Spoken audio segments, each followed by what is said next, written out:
Joice T വിയിലൂടെ ഞങ്ങളെ ശ്രദ്ധിക്കുന്ന എല്ലാവർക്കും യേശുക്രിസ്തുവിൻ്റെ നാമത്തിൽ ഞങ്ങളുടെ സ്നേഹവും വന്ദനവും അറിയിക്കുന്നു. എൻ്റെ പ്രിയപ്പെട്ട ദൈവമക്കളെ, നിങ്ങളെല്ലാവരും കർത്താവിൽ സന്തോഷമായിരിക്കുന്നു എന്ന് വിശ്വസിക്കുന്നു. കർത്താവ് നിങ്ങളെല്ലാവരെയും ധാരാളം അനുഗ്രഹിക്കുമാറാകട്ടെ. ഇന്ന് നമ്മോടൊപ്പം അനുഗ്രഹിക്കപ്പെട്ടതായ ഒരു കർത്താവിൻ്റെ ദാസനാണ് കടന്നു വന്നിരിക്കുന്നത്, പാസ്റ്റർ വിധു. ആ പ്രിയ കർത്താവിൻ്റെ ദാസനെ തൻ്റെ ജീവിതത്തിൻ്റെ അനുഭവങ്ങളെ ഷെയർ ചെയ്യുന്നതിന് വേണ്ടി ജോയിസ് ടി വിയിലേക്ക് ഞങ്ങൾ ഹാർദവമായി സ്വാഗതം ചെയ്യുന്നു. Praise Lord. കർത്താവിൻ്റെ ദാസനെ കർത്താവിൽ സന്തോഷമായിരിക്കുന്നുവല്ലോ? തീർച്ചയായിട്ടും. ഓക്കെ. കർത്താവിൻ്റെ ദാസൻ കുടുംബം കുഞ്ഞുങ്ങൾ ഒക്കെ ആയിട്ടാണല്ലോ അല്ലേ? അതെ, തീർച്ചയായിട്ടും. ഭാര്യ, 2 മക്കള്. ഓക്കെ. കർത്താവിൻ്റെ ദാസനെ ജീവിതാനുഭവങ്ങൾ ഷെയർ ചെയ്യുന്നതിന് മുന്നമേ തന്നെ നമുക്ക് ദൈവസന്നിധിയിൽ 1 മിനിറ്റ് പ്രാർത്ഥിക്കാം. ഹല്ലേലൂയ. സ്തോത്രം, സ്തോത്രം. പരിശുദ്ധ കർത്താവേ, നന്ദി നിറഞ്ഞ ഹൃദയത്തോടെ സ്തോത്രം ചെയ്യുന്നു, സ്തുതിക്കുന്നു. അങ്ങയുടെ സന്നിധി ഞങ്ങളെ ഏൽപ്പിക്കുന്ന കർത്താവേ, ഞങ്ങളുടെ സാന്നിധ്യത്തിനുള്ളിൽ നിന്നുകൊണ്ട് കർത്താവെ അനുഗ്രഹിക്കപ്പെട്ടതായ ജീവിതാനുഭവം ഷെയർ ചെയ്യുവാൻ പ്രിയ കർത്താവിൻ്റെ ദാസനെ ദൈവം അവിടുന്ന് സഹായിക്കണമേ. കേൾക്കുന്ന ജീവിതങ്ങൾക്ക് അതൊരു വലിയ വിടുതലും ആശ്വാസവും അനുഗ്രഹവും ഹല്ലേലൂയ ജീവിക്കുന്ന ഒരു കർത്താവുണ്ടെന്ന് മനസ്സിലാക്കുവാൻ തക്കവണ്ണം അത് മുഖാന്തരമായി തീരുവാനും കർത്താവ് സഹായിച്ചാട്ട്. ഞങ്ങളിലൂടെ ദൈവത്തിൻ്റെ നാമം ഉയർത്തപ്പെടുവാൻ ഇടയാക്കണമേ. യേശു ക്രിസ്തുവിൻ്റെ നാമത്തിൽ അപേക്ഷിക്കുന്ന കൃപയോട് കേട്ടുത്തരമല്ലണമേ സ്വർഗീയ പിതാവേ. ആമേൻ. ഹല്ലേലൂയ. Praise Lord. കർത്താവിൻ്റെ ദാസനെ ഇനിയുള്ള സമയം ദൈവദാസന് നൽകി തരികയാണ്. ജീവിതാനുഭവങ്ങളെ ഷെയർ ചെയ്യാം. Praise Lord. ദൈവത്തിന്റെ അതിപരിശുദ്ധമായ നാമം വാഴ്ത്തപ്പെടുമാറാകട്ടെ. വിശേഷാൽ ജോയിസ് ടി വി ചാനലിൽ എനിക്കിങ്ങനെ എൻ്റെ കർത്താവിനെ കുറിച്ച് പറയാനുള്ളൊരു അവസരം ലഭിച്ചതോർത്ത് ഞാൻ ദൈവത്തിന് നന്ദി പറയുന്നു. വിശേഷാൽ പ്രിയ ജോയിസ് ആൻറ്റിക്ക്, പ്രിയ ദൈവദാസൻ എല്ലാവരോടുമുള്ള സ്നേഹത്തെ അറിയിക്കുന്നു. കർത്താവിനെ എവിടെയെല്ലാം അവസരങ്ങൾ ലഭിക്കുന്നു അവിടെയെല്ലാം എൻ്റെ അനുഭവസാക്ഷ്യങ്ങൾ പറയുവാൻ ഒരു നാണവുമില്ലാതെ ഒരു ലജ്ജയുമില്ലാതെ കടന്നു എന്ന് പറയുവാൻ ദൈവം അവസരം ഒരുക്കിക്കൊണ്ടിരിക്കുന്നു. എൻ്റെ ജീവിതം എന്ന് പറയുന്നത് വളരെ നമ്മുടെയൊക്കെ ഭാഷയിൽ പറഞ്ഞാൽ പുറം പറമ്പിലായിരുന്നു. എന്ന് പറഞ്ഞാൽ കുപ്പത്തൊട്ടിയിൽ എന്ന് വേണമെങ്കിൽ പറയാം. പാട്ടുകാരൻ പറഞ്ഞ പോലെ പുറം പറമ്പിൽ കടന്ന എന്നെ പർദീസ നൽകി ദൈവം വാസ്യം വീണ്ടെടുത്തു. അപ്പൊ ചിലപ്പോഴൊക്കെ എന്നോട് ചിലരൊക്കെ ഇങ്ങനെ ചോദിക്കാറുണ്ട്, പാസ്റ്ററെ ഇങ്ങനെ സാക്ഷ്യം ഇത്രയും പച്ചയ്ക്ക് പറയുന്നതിന് പാസ്റ്ററിന് നാണക്കെട്ടില്ലേ എന്ന് ചോദിച്ചു. ഞാൻ പറഞ്ഞു, ഇതുപോലെ പച്ചയ്ക്ക് ജീവിച്ച ഒരു മനുഷ്യനാണ് ഞാൻ. അപ്പൊ തീർച്ചയായിട്ടും കർത്താവിനെ അറിഞ്ഞപ്പോൾ ഇതുപോലെ തന്നെ പച്ചയ്ക്ക് തുറന്നു പറയുക എന്നുള്ളത് അത് ഏറ്റവും കർത്താവിന്റെ സന്നിധിയിൽ എനിക്ക് സന്തോഷമുള്ള ഒരു കാര്യമാണ്. അത് മാത്രമല്ല, കർത്താവ് അതിൽ ഏറ്റവും ഇഷ്ടപ്പെടുന്നുണ്ട് എന്ന് ഞാൻ മനസ്സിലാക്കുന്നു. അതുകൊണ്ട് ബൈബിൾ പറയുന്നത് ഒരു സാക്ഷ്യം മറ്റൊരു സാക്ഷ്യത്തെ ഉളവാക്കുമെന്നാണ് പറയുന്നത്. അപ്പം എന്നെ ഈ ചാനലിലൂടെ എന്നെ കേൾക്കുന്ന, എന്നെ ശ്രദ്ധിക്കുന്ന നിങ്ങളെല്ലാവരും വളരെ തിരക്കുള്ള അല്ലെങ്കിൽ വളരെ സമയമില്ലാത്ത സമയത്തൊക്കെ ആയിരിക്കാം ഒരുപക്ഷെങ്കിൽ ഇത് കാണുന്നത്.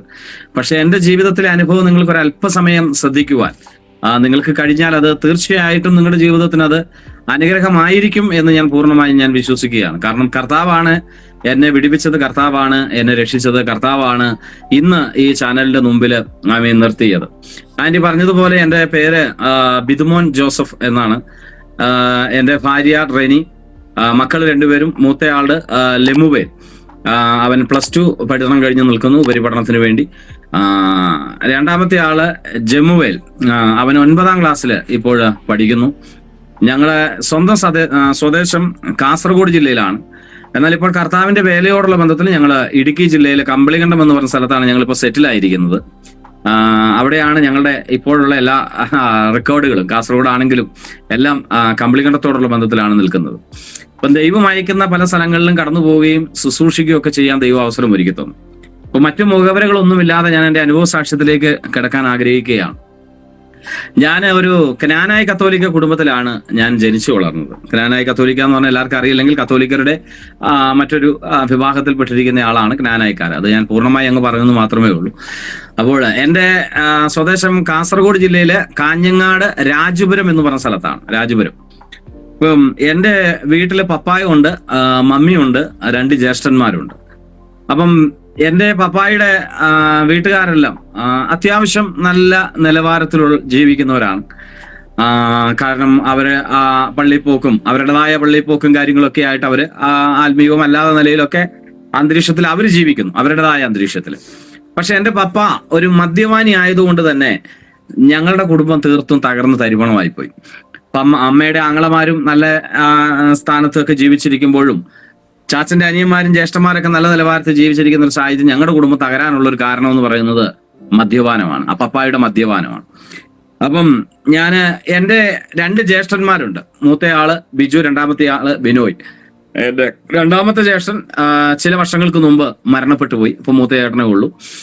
അപ്പം അന്ന് ഞാൻ അമ്മയുടെ ഉദരത്തിലായിരിക്കുന്ന സമയത്ത് എന്റെ ചാച്ചന്റെ മദ്യപാന നിമിത്തം അന്ന് ചാച്ചനുണ്ടായിരുന്ന സ്ഥലവും പറമ്പും ഒക്കെ നമ്മുടെ ഭാഷയിലൊക്കെ പറഞ്ഞ ഈ വാറ്റുചാരായം എടുക്കുന്നവർക്ക് കൊണ്ടുപോയി പണയം വെച്ച് അതിന്റെ അകത്തുനിന്ന് കുടിച്ച് ശരിക്കും പറഞ്ഞാൽ അന്ന് വെറും 30,000 രൂപ, ഇന്ന് 30 ലക്ഷം പോയിട്ട് 50 ലക്ഷം രൂപ കൊടുത്താൽ കിട്ടത്തില്ല. ആ സ്ഥലം വെറും 30,000 രൂപയ്ക്ക് പണയം വെച്ച് കുടിച്ച് അതെല്ലാം വിറ്റ് നശിപ്പിച്ചു. ലാസ്റ്റ് ചാച്ചനെ വളരെ മോശമായ അന്തരീക്ഷത്തിലേക്ക് ജീവിതം പോയപ്പോൾ അമ്മയ്ക്ക് 2 മക്കളെ പോറ്റുവാൻ നിർവാഹമില്ലാത്തൊരു സാഹചര്യം വന്നു. അങ്ങനെ ശരിക്കും പറഞ്ഞു കഴിഞ്ഞാൽ എൻ്റെ അമ്മ 2 ജ്യേഷ്ഠന്മാരുമായിട്ട് വെല്ലുമ്മയുടെ സ്ഥലത്ത് പോയി. അത് ആടകം എന്ന് പറഞ്ഞ സ്ഥലമാണ്. അവിടെ വെല്ലുമ്മയ്ക്കും വെല്ലുപ്പിനൊക്കെ പണ്ടത്തെ 100 കണക്കിന് ഏക്കർ സ്ഥലം ഉണ്ടായിരുന്ന ഒരു കാലഘട്ടമാണ്. ഇപ്പോഴില്ല, അന്ന്. അപ്പൊ അതിന്റെ അകത്ത് അമ്മയുടെ സാഹചര്യം മനസ്സിലാക്കിയപ്പോൾ എല്ലാം കൊടുത്തു വിട്ടെങ്കിലും വീണ്ടും ഒരു 3 ഏക്കർ കാലി സ്ഥലവും അതിൻ്റെ അകത്തൊരു വീടും വെച്ച് അമ്മയുടെ വീട്ടുകാര് കൊടുത്തു. അന്ന് ഞാൻ അമ്മയുടെ ഉദരത്തിലാണ്. ഇപ്പം അന്ന് അമ്മയുടെ ഉദരത്തിൽ കിടക്കുന്ന സമയത്ത് എൻ്റെ അമ്മ കഷ്ടപ്പാടുകൾ ഒരുപാട് ഓർത്തപ്പോൾ 2 ജ്യേഷ്ഠന്മാരെ തന്നെ പോറ്റാൻ പറ്റുന്നില്ല. 2 ജ്യേഷ്ഠന്മാരെ തന്നെ പോറ്റി പുലർത്തി കൊണ്ടുപോകാൻ പറ്റാത്ത ഒരവസ്ഥ. പണിക്ക് പോകും, പണിയെടുക്കും. പറമ്പ് 3 ഏക്കർ ഉണ്ടെന്ന് കൊണ്ട് കാര്യമില്ല, കാലി സ്ഥലമാണ്. അപ്പം പണിക്ക് പോകുന്ന ഒരു സാഹചര്യമൊക്കെ ഉണ്ടായി. അപ്പോൾ ആ സാഹചര്യത്തിൽ 2 ജ്യേഷ്ഠന്മാരെ പോറ്റാൻ കഴിയാത്തൊരു സാഹചര്യം വന്നപ്പോൾ ശരിക്കും ഉദരത്തിൽ കിടക്കുന്ന എന്നെ അമ്മ നശിപ്പിച്ച് കളയുവാൻ അമ്മ തയ്യാറായി. ഒരുപക്ഷെങ്കിൽ എൻ്റെ അമ്മയും മാതാപിതാക്കളും എൻ്റെ കുടുംബക്കാരൊക്കെ ഇതൊരു പക്ഷെങ്കിൽ കാണുന്നുണ്ടാവും. ഞാനൊരു ടെസ്റ്റ് മണിയോടുള്ള ബന്ധത്തിൽ പറയുകയാണ്, ഏതമ്മയും ഒരിക്കലും ഒരു മക്കളെ നശിപ്പിക്കുവാൻ പ്ലാൻ ചെയ്യത്തില്ല. അല്ലെങ്കിൽ ഒരിക്കലും ഒരു മാതാവ് ഒരിക്കലും ഒരു കുഞ്ഞിനെ നശിപ്പിച്ച് കളയാൻ പദ്ധതി ഇടത്തില്ല. കാരണം അവരുടെ സാഹചര്യങ്ങൾ ഇന്ന് ഒരുപാട് കുഞ്ഞുങ്ങൾ തെരുവിലും അല്ലെങ്കിൽ അമ്മത്തൊട്ടിലൊക്കെ കൊണ്ടുപോയി ഇടുന്ന അവസ്ഥകൾ നമ്മൾ പത്രമാധ്യമങ്ങളിൽ കാണുന്നുണ്ട്. പക്ഷെ അതിന്റെ പിന്നിൽ എന്തെങ്കിലും ഒരു ചരിത്രം ഉണ്ടാകാം. പക്ഷേ അപ്പോൾ അമ്മയുടെ സാഹചര്യം മനസ്സിലാക്കിയപ്പോൾ 3ാമത്തെ ആൾ വന്നു കഴിഞ്ഞാൽ ജനിച്ചു കഴിഞ്ഞാൽ ഇദ്ദേഹത്തിന് അല്ലെങ്കിൽ എനിക്ക് ചെലവിനും കൂടെ തന്നെ അല്ലെങ്കിൽ വളർത്താനുള്ള ആ ബുദ്ധിമുട്ട് മനസ്സിലാക്കിയപ്പോൾ നശിപ്പിക്കാമെന്ന് വിചാരിച്ചു. സത്യത്തില് ഇതെന്റെ അമ്മ എന്നോട് നേരിട്ട് പറയുന്നത്, ഞാൻ ബന്ധക്കോസ് വിശ്വാസത്തിൽ വന്നപ്പോൾ എൻ്റെ അമ്മ എന്നോട് നേരിട്ട് പറഞ്ഞൊരു കാര്യമാണ്. മോനെ, നീ ബന്ധക്കോസ് പോയില്ലായിരുന്നെങ്കിൽ പണ്ട് ഉദരത്തിൽ വെച്ച് നശിപ്പിക്കണം എന്ന് ഞങ്ങള് വിചാരിച്ചതാ.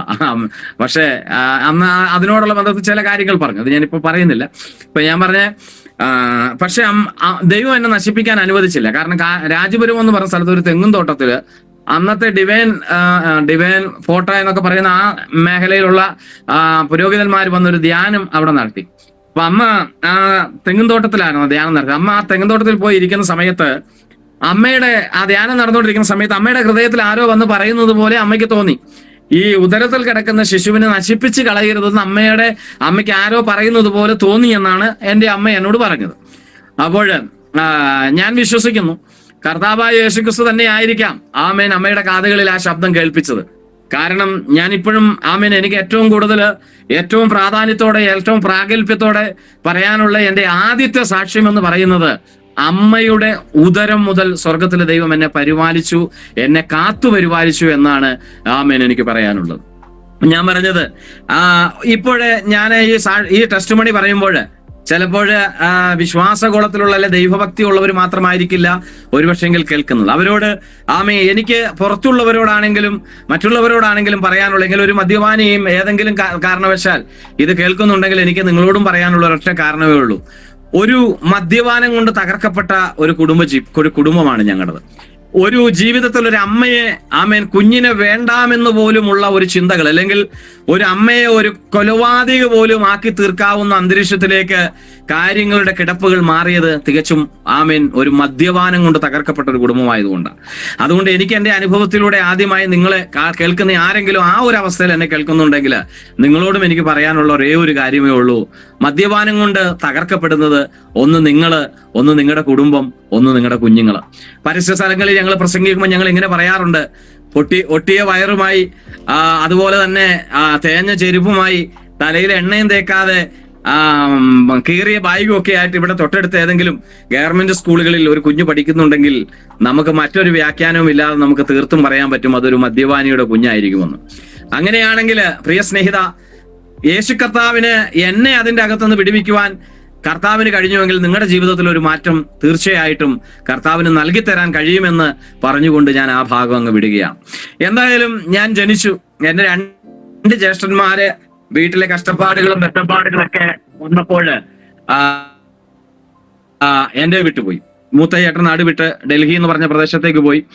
രണ്ടാമത്തെ ചേട്ടനും വീട്ടിൽ നിന്നും മാറി നിൽക്കുന്ന ഒരു സാഹചര്യം ഉണ്ടായി. അതിന്റെ കാരണം എന്നാന്ന് വെച്ചാൽ വീട്ടിലെ ബുദ്ധിമുട്ടുകളും സാഹചര്യങ്ങളുമാണ്. ഞാൻ അവിടുന്ന് കൊട്ടോടി എന്ന് പറഞ്ഞ സ്ഥലത്തേക്ക് ഏകദേശം 2-3 കിലോമീറ്റർ ഉണ്ടാകും, കൃത്യമായി എന്റെ ഓർമ്മയിലില്ല, ഉദ്ദേശം ഞാൻ പറഞ്ഞതാണ് 2-3 കിലോമീറ്റർ. ആ കൊട്ടോടി എന്ന് പറഞ്ഞ ഗവൺമെന്റ് സ്കൂളുകളിൽ എന്നെ കൊണ്ടുപോയി ചേർത്തു. 1ാം ക്ലാസ് മുതൽ 5ാം ക്ലാസ് വരെ ഞാൻ അവിടെ പഠിച്ചു. അപ്പോൾ ഈ സ്കൂളിൽ പോകുമ്പോഴും 2 ജ്യേഷ്ഠന്മാര് വീട്ടിലില്ല. എന്റെ പിതാവ് മദ്യവെച്ച് കടയിലും കടവരാന്തകളിലൊക്കെ കടന്നുറങ്ങുന്ന ഒരു സാഹചര്യം. ആ സാഹചര്യമാകുമ്പോൾ നിന്നെയും പരിഹാസവും താങ്ങാൻ കഴിയാതെ നല്ലൊരു ബാഗില്ല, നല്ലൊരു ഉടുപ്പില്ല, നല്ല പുസ്തകം പോലും വാങ്ങാൻ കഴിയത്തില്ല. പലപ്പോഴും കീറിയത് തുന്നിത്തരുന്ന അമ്മയുടെ സാഹചര്യം അങ്ങനെയാണ്. ഒരു സ്കൂൾ വിട്ട് വന്നു കഴിഞ്ഞാൽ നേരെ വന്ന് വീട്ടിൽ വരും, കഞ്ഞി വെള്ളം അടുപ്പയിൽ വെക്കും. അമ്മ പണി കഴിഞ്ഞ് അമ്മ വരും. വന്നു കഴിയുമ്പോൾ അമ്മ അരിയിട്ട് ഇച്ചിരി കഞ്ഞിയും വെച്ച് കിട്ടുന്നത് ആഹാരവും കഴിച്ച് അമ്മ കിടക്കും. പണിയെടുത്ത ക്ഷീണമൊക്കെ ആണല്ലോ, ഞാനും കിടക്കും. ശരിക്കും പറഞ്ഞാൽ മാതാപിതാക്കളെ ജീവിച്ചിരിക്കെ മാതാപിതാക്കളുടെ സ്നേഹം എന്താണെന്ന് മനസ്സിലാക്കാൻ കഴിയാതെ, എന്നെ പഠിപ്പിക്കാൻ ആരുമില്ലാതെ, അക്ഷരം കൂട്ടി വായിക്കാൻ പറഞ്ഞു തരാൻ ആരുമില്ലാതെ, മിണ്ടാൻ ആരുമില്ലാതെ ഒരു മലയുടെ മുകളില് നിരാശപ്പെട്ട് ജീവിതം മുമ്പോട്ട് പോയി. അപ്പൊ സ്കൂളിൽ പോകുമ്പോൾ പലപ്പോഴും സ്കൂളിൽ പോകില്ല, റബ്ബറും തോട്ടത്തിലോ അവിടെ എവിടെയെങ്കിലും ഒക്കെ മാറി നിന്ന് ആ സ്കൂളിന്റെ ടൈം ആകുമ്പോൾ തിരിച്ചു വരുന്ന അവസ്ഥ. സ്കൂളിൽ മര്യാദയ്ക്ക് കയറത്തില്ല. കാരണം പിതാവ് മദ്യപാനി ആയതുകൊണ്ട് തന്നെ ആ ഒരു നിന്ദയും പരിഹാസവും ഞാൻ ഏറ്റുവാങ്ങുന്നതുകൊണ്ട് തന്നെ വളരെ ബുദ്ധിമുട്ടായ ചെറുപ്രായത്തിൽ തന്നെ വളരെ അസ്വസ്ഥനായി ജീവിക്കേണ്ട ഒരു സാഹചര്യം ഉണ്ടായി. ചുരുക്കി പറഞ്ഞാൽ 5ാം ക്ലാസ് പഠനം പൂർത്തിയാക്കാതെ വീട്ടിലെ മാനസികമായ ഒരു പ്രയാസം എന്റെ ജീവിതത്തിൽ ഉണ്ടായപ്പോൾ ഞാൻ എന്റെ വീട്ടിൽ നിന്നും നാട് വിട്ടുപോയി. ആ സമയത്താണ് എന്റെ പിതാവ് വളരെയധികം മദ്യപാനവും ഒക്കെ ആയി അങ്ങനെ ജീവിക്കുന്ന ഒരു സാഹചര്യം ഉണ്ടായപ്പോൾ വീട്ടുകാരെല്ലാരും കൂടി പപ്പായെയും അമ്മയും കൂടെ ഒന്നിച്ചാക്കി വെച്ചു. കാരണം പപ്പനൊന്നുമില്ലാത്തൊരവസ്ഥ വന്നു. അപ്പോൾ പപ്പായെയും അമ്മയും എല്ലാം കൂടെ അമ്മയുടെ അടുത്തേക്ക് കൊണ്ടുവന്നു ആക്കി താമസം കൊണ്ടുവരുന്ന സമയം. ആ സമയത്ത് ഞാൻ എന്റെ വീട്ടിൽ നിന്നും നാട് വിട്ടു പോവുകയാണ്. ഞാൻ കാസർഗോഡ് കാഞ്ഞങ്ങാട് എന്ന് പറയുന്ന സ്ഥലത്ത് ഞാൻ നാട് വിട്ടെത്തപ്പെട്ടു. അന്ന് എനിക്ക് വയസ്സെന്ന് പറയുന്ന 5ാം ക്ലാസ് പഠനം പൂർത്തിയാക്കാതെ പോകുമ്പോൾ എന്റെ പ്രായം എന്ന് പറയുന്നത് ഏകദേശം 10 വയസ്സാണ്. ഞാൻ എന്റെ സാക്ഷ്യത്തിന്റെ അകത്ത് പറയുന്ന എന്റെ സാക്ഷ്യം എന്ന് പറയുന്നത് വയസ്സൊക്കെ ഞാൻ ഇടയ്ക്കിടയ്ക്ക് പറയും. അപ്പൊ ഈ പറയുന്ന വയസ്സൊക്കെ ഏകദേശം ഉദ്ദേശമായിരിക്കും ഞാൻ പറയുന്നതല്ല. കാരണം വയസ്സൊന്നും അന്നത്തെ കാലഘട്ടത്തില് ഓർത്തിരിക്കുന്നില്ല. അതുപോലെ തന്നെ മുമ്പോട്ട് മേഖലയെ എന്നെ പലരും ആ സമയത്തൊക്കെ വിളിച്ചുകൊണ്ടിരുന്ന പേര് ബിനു എന്നാണ്. അപ്പം സാക്ഷ്യത്തിൽ എന്റെ പേര് ബിനു എന്ന് കയറി വന്നാലും ആ സമയത്ത് എന്നെ വിളിക്കുന്നത് ബിനു എന്നാണ്. അതെന്നാന്ന് വെച്ചാൽ അതിന്റെ കാരണങ്ങൾ ഞാൻ പിന്നീട് പറയാം. അപ്പോൾ എന്റെ പേര് യഥാർത്ഥത്തിൽ ബിദുമോൻ ജോസഫാണ്. ആ പേരിൽ തന്നെ അറിയപ്പെടാനാണ് ഞാൻ ആഗ്രഹിക്കുന്നത്. ഇപ്പൊ കാഞ്ഞങ്ങാട് എന്ന് പറഞ്ഞ ടൗണിൽ വന്ന് ചില ഹോട്ടലുകളിലൊക്കെ ചില ക്ലീനിങ് ജോലിയൊക്കെ ചെയ്തു, കാശൊക്കെ കൈ കെട്ടി ഇപ്പം കൂട്ടുകാരായി. പലപ്പോഴും വിശപ്പ് താങ്ങാൻ കഴിയാതെ വിശന്ന് ഹലളി നടന്ന അവസ്ഥകളുണ്ട്. ഒരു ദിവസം പണിയുമില്ല, കയ്യിൽ കാശുമില്ലാതെ, വിശപ്പ് സഹിക്കാൻ കഴിയാതെ ഞാൻ കാഞ്ഞങ്ങാട് റെയിൽവേ സ്റ്റേഷനിലേക്ക് ഞാൻ പോയിരുന്നു. കാഞ്ഞങ്ങാട് റെയിൽവേ സ്റ്റേഷനിൽ ഞാൻ ചെന്ന് ഇരിക്കുന്ന സമയത്ത് എന്റെ ബെഞ്ചിന്റെ സൈഡില് തമിഴ്നാട്ടിൽ നിന്ന് വന്ന 2-3 പിള്ളേര് അവിടെ ഉണ്ടായിരുന്നു. എന്റെ ബെഞ്ചിന്റെ അടുത്ത് ഇരിക്കുകയായിരുന്നു. അപ്പം എനിക്കാണെങ്കിൽ വളരെയധികം വിശപ്പ് താങ്ങാൻ കഴിയാത്ത ഒരു പ്രത്യേക അന്തരീക്ഷത്തില് ഒന്നും ആരുമില്ലാത്തൊരവസ്ഥയിൽ ഞാൻ ബെഞ്ചിന്റെ അടുത്തിരിക്കുക. അപ്പൊ ഈ തമിഴ്നാട്ടിലെ കുഞ്ഞുങ്ങൾ എന്നോട് ചോദിച്ചു, എന്താ ഇങ്ങനെ ഇരിക്കുന്നതെന്നൊക്കെ ചോദിച്ചു. അപ്പം അവരോട് ചില വർത്തമാനങ്ങളൊക്കെ കഴിഞ്ഞ് കുറച്ച് കഴിഞ്ഞപ്പോൾ അവര് ഒരു പൊതിയടിച്ച് ചെറുപഴം കഴിക്കുകയായിരുന്നു. അപ്പൊ ഞാൻ ആ ചെറുപഴം കഴിക്കുന്ന കണ്ടപ്പം വിശപ്പ് താങ്ങാൻ പറ്റാതെ അവരുടെ മുഖത്തേക്ക് തന്നെ ഞാൻ നോക്കിക്കൊണ്ടിരുന്നു. അപ്പൊ അവരെന്നോട് ചോദിച്ചു അവരുടെ ഭാഷയിൽ പഴം വേണോന്ന് ചോദിച്ചു. അപ്പൊ മലയാളം കുറേശ്ശെ ആ രീതിയും കൂടെ കൂട്ടിയാണ് അവർ പറഞ്ഞത്. ഞാൻ വേണമെന്ന് പറഞ്ഞു, അവര് തന്നു. കുറച്ചും കൂടെ കഴിഞ്ഞ് ചോദിച്ചപ്പോൾ വീണ്ടും അവർ ചോദിച്ചു എന്താ ഇവിടെ ഇരിക്കുന്നതെന്ന് ചോദിച്ചു. അപ്പൊ ഞാനിങ്ങനെ പറഞ്ഞു, ഒരു പണി അന്വേഷിച്ച് വന്നതാണ്, പണിയൊന്നും കിട്ടിയില്ല, അതുകൊണ്ട് ഇങ്ങനെ ഇരിക്കുകയാണ്, പട്ടിണിയാണ്, ഒന്നും കഴിച്ചില്ല, നിങ്ങൾ തന്ന ആഹാരമാണ് കഴിച്ചതെന്ന് അവരോട് പറഞ്ഞു. അപ്പൊ അവര് പറഞ്ഞു, നിങ്ങളൊന്നും പേടിക്കണ്ട, ഞങ്ങളുടെ കൂടെ പോരെ, നിങ്ങൾക്ക് ഇവിടെ അല്ലാതെ വേറൊരു പണി കിട്ടത്തില്ല. അപ്പം ഞങ്ങൾ ചെയ്യുന്ന പണി എന്നാണെന്ന് ചോദിച്ചു കഴിഞ്ഞപ്പോ അവര് പറഞ്ഞു, ഞങ്ങള് കുപ്പിച്ചില്ല്, ആക്രി സാധനങ്ങള്, പഴയ വേസ്റ്റ് സാധനങ്ങളൊക്കെ പെറുക്കി കൊണ്ടുപോയി കൊടുക്കുന്ന ജോലിയാണ്. അപ്പൊ ഏറെ കുറെ അവരെ കണ്ടപ്പോൾ എനിക്ക് അങ്ങനെ തോന്നുകയും ചെയ്തു. അപ്പം അവര് പറഞ്ഞു, ആരെയും പേടിക്കണ്ട, എവിടെ വേണേലും കിടക്കാം, എവിടെ വേണേലും കിടന്നുറങ്ങാമെന്നൊക്കെ എന്നോട് അവര് പറഞ്ഞു. അവസാനം അവരുടെ നിർബന്ധത്തിന് വിശപ്പ് താങ്ങാൻ കഴിയാതെ ഏകദേശം 10 വയസ്സ് മുതൽ 13 വയസ്സ് വരെ കാഞ്ഞങ്ങാട്, കണ്ണൂര്, കാസർഗോഡ് ജില്ലകളില് പഴയ സാധനവും പെറുക്കി നടന്ന് ഞാൻ എന്റെ ജീവിതം മുന്നോട്ട് നയിച്ചു. അപ്പോഴേ ഒരു ചാക്കും പുറകിൽ ഇട്ടുകൊണ്ട് കുളിക്കാറില്ല, അലക്കാറില്ല, മുടിയൊക്കെ നിങ്ങൾക്കറിയാം, അങ്ങനെ ജീവിക്കുന്നവരുടെ ജീവിത സ്റ്റൈൽ നിങ്ങൾക്ക് കണ്ടാൽ അറിയാം. മുടിയൊക്കെ ജട പിടിച്ച് ശരീരത്തൊക്കെ ഇങ്ങനെ ചിരണ്ടിയെടുത്ത ഒരുപാട് ചേറ് കിട്ടും. ബസ് സ്റ്റാൻഡിലും റെയിൽവേ സ്റ്റേഷനിലും കിടന്നുറങ്ങും. പലപ്പോഴും ചിലപ്പോഴൊന്നും കയ്യിലൊന്നും ഇല്ലാതിരിക്കുമ്പോൾ, വിശപ്പ് താങ്ങാൻ കഴിയാതെ പറ്റുമ്പോൾ ഞാൻ മാർക്കറ്റിൽ പോയി പൊട്ടിയ വത്തക്ക കഷ്ണവും ഓറഞ്ചിന്റെ കഷ്ണവും ഒക്കെ പെറുക്കി തിന്നുമായിരുന്നു. തീർത്തും വിശപ്പ് താങ്ങാൻ കഴിയാതെ വരുമ്പോൾ റെയിൽവേ സ്റ്റേഷനിൽ പോയിരിക്കും. ചീറിപ്പായുന്ന ട്രെയിനിന്റെ അകത്തുനിന്ന് വലിച്ചെറിയുന്ന പൊതിയുണ്ട്, പൊതിച്ചോറൊക്കെ കഴിച്ചിട്ട് അവരിത് വലിച്ചെറിയും. അപ്പം വിശപ്പ് താങ്ങാൻ കഴിയാതെ വരുമ്പോൾ ഓടിപ്പോയി ട്രെയിനിന്റെ അകത്തുനിന്ന് വലിച്ചെറിഞ്ഞ ഈ പൊതിച്ചോറെടുത്ത് 4 ഭാഗത്തു നിന്നും ഇങ്ങനെ വടിച്ചു കൂട്ടും. ഒരു പിടി ചോറ് കിട്ടും. ആ ചോറും റെയിൽവേ ട്രാക്കില് ക്ലാസ് എടുത്തുകൊണ്ട് റെയിൽവേ പ്ലാറ്റ്ഫോമിൽ പോയി വെള്ളവും എടുത്തു കുടിച്ച് ഉപജീവന മാർഗം ഞാൻ കഴിച്ചത് ഞാൻ ഇപ്പോഴും ഓർക്കുകയാണ്.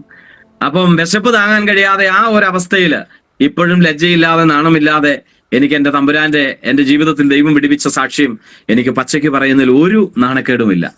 അങ്ങനെ ജീവിതം 13 വയസ്സ് കഴിഞ്ഞപ്പോൾ, ഏകദേശം 13 വയസ്സൊക്കെ കഴിഞ്ഞപ്പോൾ എന്റെ ജീവിതത്തിൽ ആ സമയത്ത് ഞാൻ പെറുക്കിയൊക്കെ നടക്കുന്ന സമയത്ത് ചാക്കുമായി മുഷിഞ്ഞ പക്ഷത്തില് എന്റെ ബന്ധക്കാർ, എന്റെ കുടുംബക്കാരൊക്കെ പലരും എന്നെ കണ്ടിട്ട് മാറിപ്പോകുന്ന അനുഭവം ഉണ്ടായിട്ടുണ്ട്.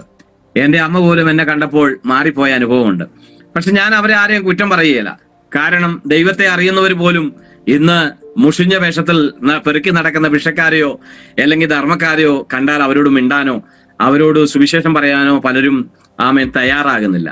പക്ഷെ ഞങ്ങൾ ഇപ്പോഴും ഞങ്ങൾ ആ ദൗത്യം ഏറ്റെടുത്ത് ഇന്നും ആരാണെങ്കിലും പെറുക്കി നടക്കുന്ന ആളാണേലും ഭിക്ഷക്കാരാണേലും കഴിയുമെങ്കിൽ ഞങ്ങൾ അവരോട് സുവിശേഷം പറയാറുണ്ട്. കഴിഞ്ഞതൊക്കെ കുറച്ച് നാളുകൾക്ക് മുമ്പ് ഞാനും എന്റെ ഭാര്യയും ഒരു കുപ്പത്തൊട്ടിക്കകത്ത് ഒരു റിങ്ങിന്റെ അകത്ത് നിന്ന് വേസ്റ്റ് സാധനം തിന്നുകൊണ്ടിരിക്കുന്ന ആ ഒരു മനുഷ്യനോട് ഏകദേശം 1.5 മണിക്കൂറോളം ഞങ്ങൾ സംസാരിച്ചു. അദ്ദേഹം കേട്ടുവോ അല്ലെങ്കിൽ അദ്ദേഹം അത് ഉൾക്കൊണ്ടോ എന്നൊന്നും ഞങ്ങൾക്ക് അറിയത്തില്ല. ഞങ്ങളെ വിടുവിച്ച കർത്താവിന്റെ സാക്ഷി ഞങ്ങൾ പറഞ്ഞു. പിന്നെ ഞങ്ങൾ ഇങ്ങനെ പ്രാർത്ഥിച്ചുകൊണ്ടിരിക്കുക, കർത്താവെ, ഏതെങ്കിലും ഒരു വേദിയിൽ അദ്ദേഹം പ്രസംഗിക്കുന്ന ഞങ്ങൾക്ക് കേൾക്കാനുള്ള ഒരു ഭാഗ്യം ദൈവമേ തരണമേ, ആമേൻ എന്ന് ഞങ്ങൾ ദൈവത്തോട് പ്രാർത്ഥിക്കുക. അപ്പം പ്രിയപ്പെട്ടവരെ, ഇതെന്തിനാണ് ഇങ്ങനെ പറയുന്നതെന്ന് ചോദിച്ചാൽ, യേശുക്രിസ്തുവിന്റെ ആ സ്നേഹം അത്ര വലുതാണ്. അതിന് വിലമതിക്കത്തില്ല, അതിന്റെ വലിപ്പം വർണ്ണിക്കാൻ കഴിയത്തില്ല. ആ സ്നേഹത്തെക്കുറിച്ച് ഒരു നാവിനും പൂർണ്ണമായി വർണ്ണിക്കാൻ കഴിയാത്തതുപോലെ അത്ര ശ്രേഷ്ഠമാണ് യേശുക്രിസ്തുവിന്റെ സ്നേഹം എന്ന് പറയുന്നത്. ആ യേശുക്രിസ്തുവിന്റെ സ്നേഹം അത്ര ശ്രേഷ്ഠമായതുകൊണ്ടാണ് ഞങ്ങളുടെ ജീവിതത്തിൽ വന്നുപോയ, അല്ലെങ്കിൽ എന്റെ ജീവിതത്തിൽ വന്നുപോയ കാര്യം അങ്ങനെ തന്നെ നിങ്ങളുടെ മുമ്പിൽ തുറന്നു കാണിക്കുന്നത്. അപ്പം 13 വയസ്സ് കഴിഞ്ഞ് കഴിഞ്ഞപ്പോൾ ഞാൻ പറഞ്ഞു, എന്റെ പല പ്രിയപ്പെട്ടവരും എന്നെ വിളിക്കാത്തതിൽ എന്ന് എനിക്ക് വിഷമം ഉണ്ടായിരുന്നു. പോയി മരിച്ചേക്കാന്നൊക്കെ അന്ന് ഞാൻ ചിന്തിച്ചായിരുന്നു. ആരും എന്നെ വിളിക്കുന്നില്ല. അപ്പൊ ഞാൻ ചിന്തിച്ചു, ഒരു നല്ല ആഹാരം കഴിക്കാമായിരുന്നു, നല്ല വസ്ത്രം കഴിക്കാമായിരുന്നു, ആരെങ്കിലും എന്നെ വിളിച്ചു കൊണ്ടുപോയായിരുന്നു അന്ന് ഞാൻ ഓർത്തിരുന്നു. പക്ഷെ ആരും എന്നെ കൊണ്ടുപോയില്ല. പക്ഷെ എനിക്കതിൽ അന്ന് വിഷമം ഉണ്ടായിരുന്നെങ്കിലും ഇന്ന് എനിക്ക് വിഷമമില്ല. കാരണം അന്ന് എന്നെ ആരെങ്കിലും നല്ല വസ്ത്രം തന്നായിരുന്നെങ്കിൽ, ഒരു പക്ഷേങ്കിൽ നല്ല ആഹാരം എനിക്ക് വാങ്ങിച്ചു തന്നെ കൊണ്ടുപോയായിരുന്നെങ്കിൽ, ഒരു പക്ഷേങ്കിൽ ഇന്ന് ഞാൻ ഈ യേശുക്രിസ്തുവിനെ ഞാൻ അറിയില്ലായിരുന്നു. ഞാൻ 13 വയസ്സ് കഴിഞ്ഞു കഴിഞ്ഞപ്പോൾ എന്റെ പപ്പായ ഉണ്ടാക്കിയതെല്ലാം, നശിപ്പിച്ചതെല്ലാം തിരികെ പിടിക്കണമെന്നുള്ളൊരു ചിന്ത എന്റെ ഹൃദയത്തിന്റെ അകത്തേക്ക് കടന്നു വന്നു. പണം ഉണ്ടാക്കണം എന്നുള്ള ആഗ്രഹം. വിശുദ്ധ ബൈബിൾ പറയുന്ന ദിവ്യാഗ്രഹം സകലവിധ ദോഷത്തിനും മൂല കാരണമാകുന്നു. പ്രിയപ്പെട്ടവരെ, അങ്ങനെ പണം ഉണ്ടാക്കണം, എന്റെ പപ്പ നശിപ്പിച്ചതെല്ലാം എനിക്ക് തിരിച്ചു പിടിക്കണമെന്നുള്ളൊരു ചിന്ത, എന്റെ അമ്മയുടെ ബുദ്ധിമുട്ട് കണ്ട് അമ്മേനെ സഹായിക്കണം, എനിക്കതെല്ലാം തിരിച്ചു പിടിച്ച് നാട്ടിലെ അഭിമാനത്തോടെ ജീവിക്കണമെന്നുള്ള ആ ചിന്ത എന്നെ അലട്ടിക്കൊണ്ടിരുന്നു. അങ്ങനെ അലട്ടിക്കൊണ്ടിരിക്കുന്ന സമയത്താണ് മറ്റു ചില കൂട്ടുകെട്ടിൽ ഞാൻ ഏർപ്പെടുകയും ആ കൂട്ടുകെട്ടിലൂടെ ചില കുറ്റകൃത്യങ്ങളിലേക്ക് ഞാൻ അകപ്പെടുകയും കൊച്ചു കൊച്ചു തെറ്റുകളിലേക്കൊക്കെ പോകുവാനിടയായി തീർന്നു. അങ്ങനെ അവസാനമായി ഞാന് കുറച്ച് തുറന്നു പറഞ്ഞാൽ വിശപ്പ് താങ്ങാനൊന്നും പറ്റാതെ വന്നപ്പോൾ ഞങ്ങൾ 4 പേര് പോയിട്ട് കുറച്ച് ചെമ്പ് കമ്പി എടുത്തു കൊണ്ടുപോയി ഞങ്ങൾ വിറ്റതിന്റെ വെളിച്ചത്തിൽ കാഞ്ഞങ്ങാട് പോലീസ് അന്ന് എനിക്ക് ഏകദേശം അങ്ങനെ ഒരു 3 വർഷം ജീവിച്ചു. അപ്പോഴേക്കും ഏകദേശം ഒരു 16 വയസ്സിന്റെ അടുത്തേക്ക് എത്തി. ഞങ്ങള് ഈ കുറ്റകൃത്യങ്ങളൊക്കെ ഒരു 3 വർഷത്തോളം ഇങ്ങനെ ചെയ്തുകൊണ്ടേയിരുന്നു. അപ്പം അന്ന് അത് ചെയ്തതിന്റെ വെളിച്ചത്തില് കാഞ്ഞങ്ങാട് പോലീസ് ഞങ്ങളെ അറസ്റ്റ് ചെയ്യുക. പക്ഷെ ഞങ്ങൾ ഈ സാധനം എടുത്തത് കണ്ണൂരായിരുന്നു. അതുകൊണ്ട് കാഞ്ഞങ്ങാട് പോലീസ് സ്റ്റേഷന്റെ അറസ്റ്റ് ചെയ്തിട്ട് ലോക്കപ്പിൽ കൊണ്ടുപോയി പോലീസ് ഇട്ടു. അപ്പം പോലീസിന് എന്നെ 16 വയസ്സേ ഉള്ളൂ. അപ്പൊ ചിലർ എന്നോട് ചോദിക്കാറുണ്ട്, ഈ 16 വയസ്സിലൊക്കെ കൊണ്ടുപോയി ജയിലിലിടുവോ? പക്ഷെ അങ്ങനെ ജയിലിലിടാൻ നിയമമില്ലല്ലോ. 16 വയസ്സില് പിള്ളേരെ ഇടുന്ന ജയിലിലല്ലേ കൊണ്ടുപോയി ഇടണ്ടേ എന്നൊക്കെ എന്നോട് ചോദിക്കാറുണ്ട്. അവരോടായിട്ട് ഞാൻ പറയട്ടെ, അന്ന് പോലീസ് അവരെ എഴുതി വിട്ടത്, അവരുടെ ചാർജ് ഷീറ്റിൽ അവരെഴുതിയിരിക്കുന്നത് എനിക്ക് 18 വയസ്സെന്നാണ്. എനിക്ക് സത്യത്തിൽ 16 വയസ്സേ ഏകദേശമായിട്ടുള്ളൂ. അത് മാത്രമല്ല, കോടതിയിൽ എന്റെ കേസ് എത്തുമ്പോൾ എനിക്ക് പ്രായപൂർത്തിയായില്ല എന്ന് പറഞ്ഞ് കോടതിയിൽ എന്റെ സർട്ടിഫിക്കറ്റുകൾ ഹാജരാക്കാനോ എന്റെ പ്രായം തെളിയിക്കാനുള്ള രേഖകൾ കൊണ്ടുവന്ന് ഹാജരാക്കാനോ എനിക്ക് ആരെങ്കിലും വേണമായിരുന്നു. അങ്ങനെ ആരുമില്ലാത്തത് കൊണ്ടും എന്റെ പ്രായത്തെ അവിടെ തെളിയിക്കാൻ കഴിയാത്തത് കൊണ്ട് തന്നെയും 16 വയസ്സിൽ ഞാനൊരു കുറ്റവാളിയായി കാരാഗ്രഹത്തിന്റെ അകത്ത് അടയ്ക്കപ്പെട്ടു. അപ്പൊ എന്നെ പിടിച്ച് ലോക്കപ്പിൽ കൊണ്ടുപോയിട്ടപ്പോ ഞങ്ങൾ 4 പേരുണ്ട്. ഞങ്ങള് ലോക്കപ്പിൽ കൊണ്ടുപോയിട്ടപ്പോൾ അവിടുത്തെ SI അന്ന് വന്നപ്പോൾ ഞങ്ങൾ ലോക്കപ്പിൽ കിടക്കുന്ന കണ്ടു കഴിഞ്ഞപ്പോൾ അദ്ദേഹം ചോദിച്ചു, എന്താ ഇവരെ കൊണ്ടുവന്നിട്ടിരിക്കുന്നത്? അപ്പൊ ഇന്ന പോലെ കേസാ, അതുകൊണ്ട് സെല്ലിൽ ഇട്ടിരിക്കുകയാണെന്ന് അവിടുത്തെ മറ്റൊരു പോലീസുകാരൻ പറഞ്ഞു. അപ്പൊ SI പറഞ്ഞു, ഇതിനെ സെല്ലിൽ ഇട്ടിട്ടും കാര്യമില്ലല്ലോ, കാരണം ഈ സെല്ലിന്റെ ഇടയിൽ കൂടെ ഇവനൊക്കെ ഇങ്ങനെ ഇറങ്ങി വരികയല്ലേ എന്ന് ചോദിച്ചു. കാരണം അത്രയേ ഉള്ളൂ പ്രായം, അത് നിക്കറിട്ട് നടക്കുന്ന പ്രായമാണ്. അപ്പൊ 16-ാമത്തെ വയസ്സില് പിടിക്കപ്പെട്ട് കാഞ്ഞങ്ങാട് പോലീസ് കേസ് ചാർജ് ചെയ്ത് എന്നെ കാസർഗോഡ് സബ് ജയിലിൽ അടച്ചു. കേസ് കണ്ണൂർ ആയതുകൊണ്ട് കണ്ണൂർ സബ് ജയിലിലേക്ക് മാറ്റി.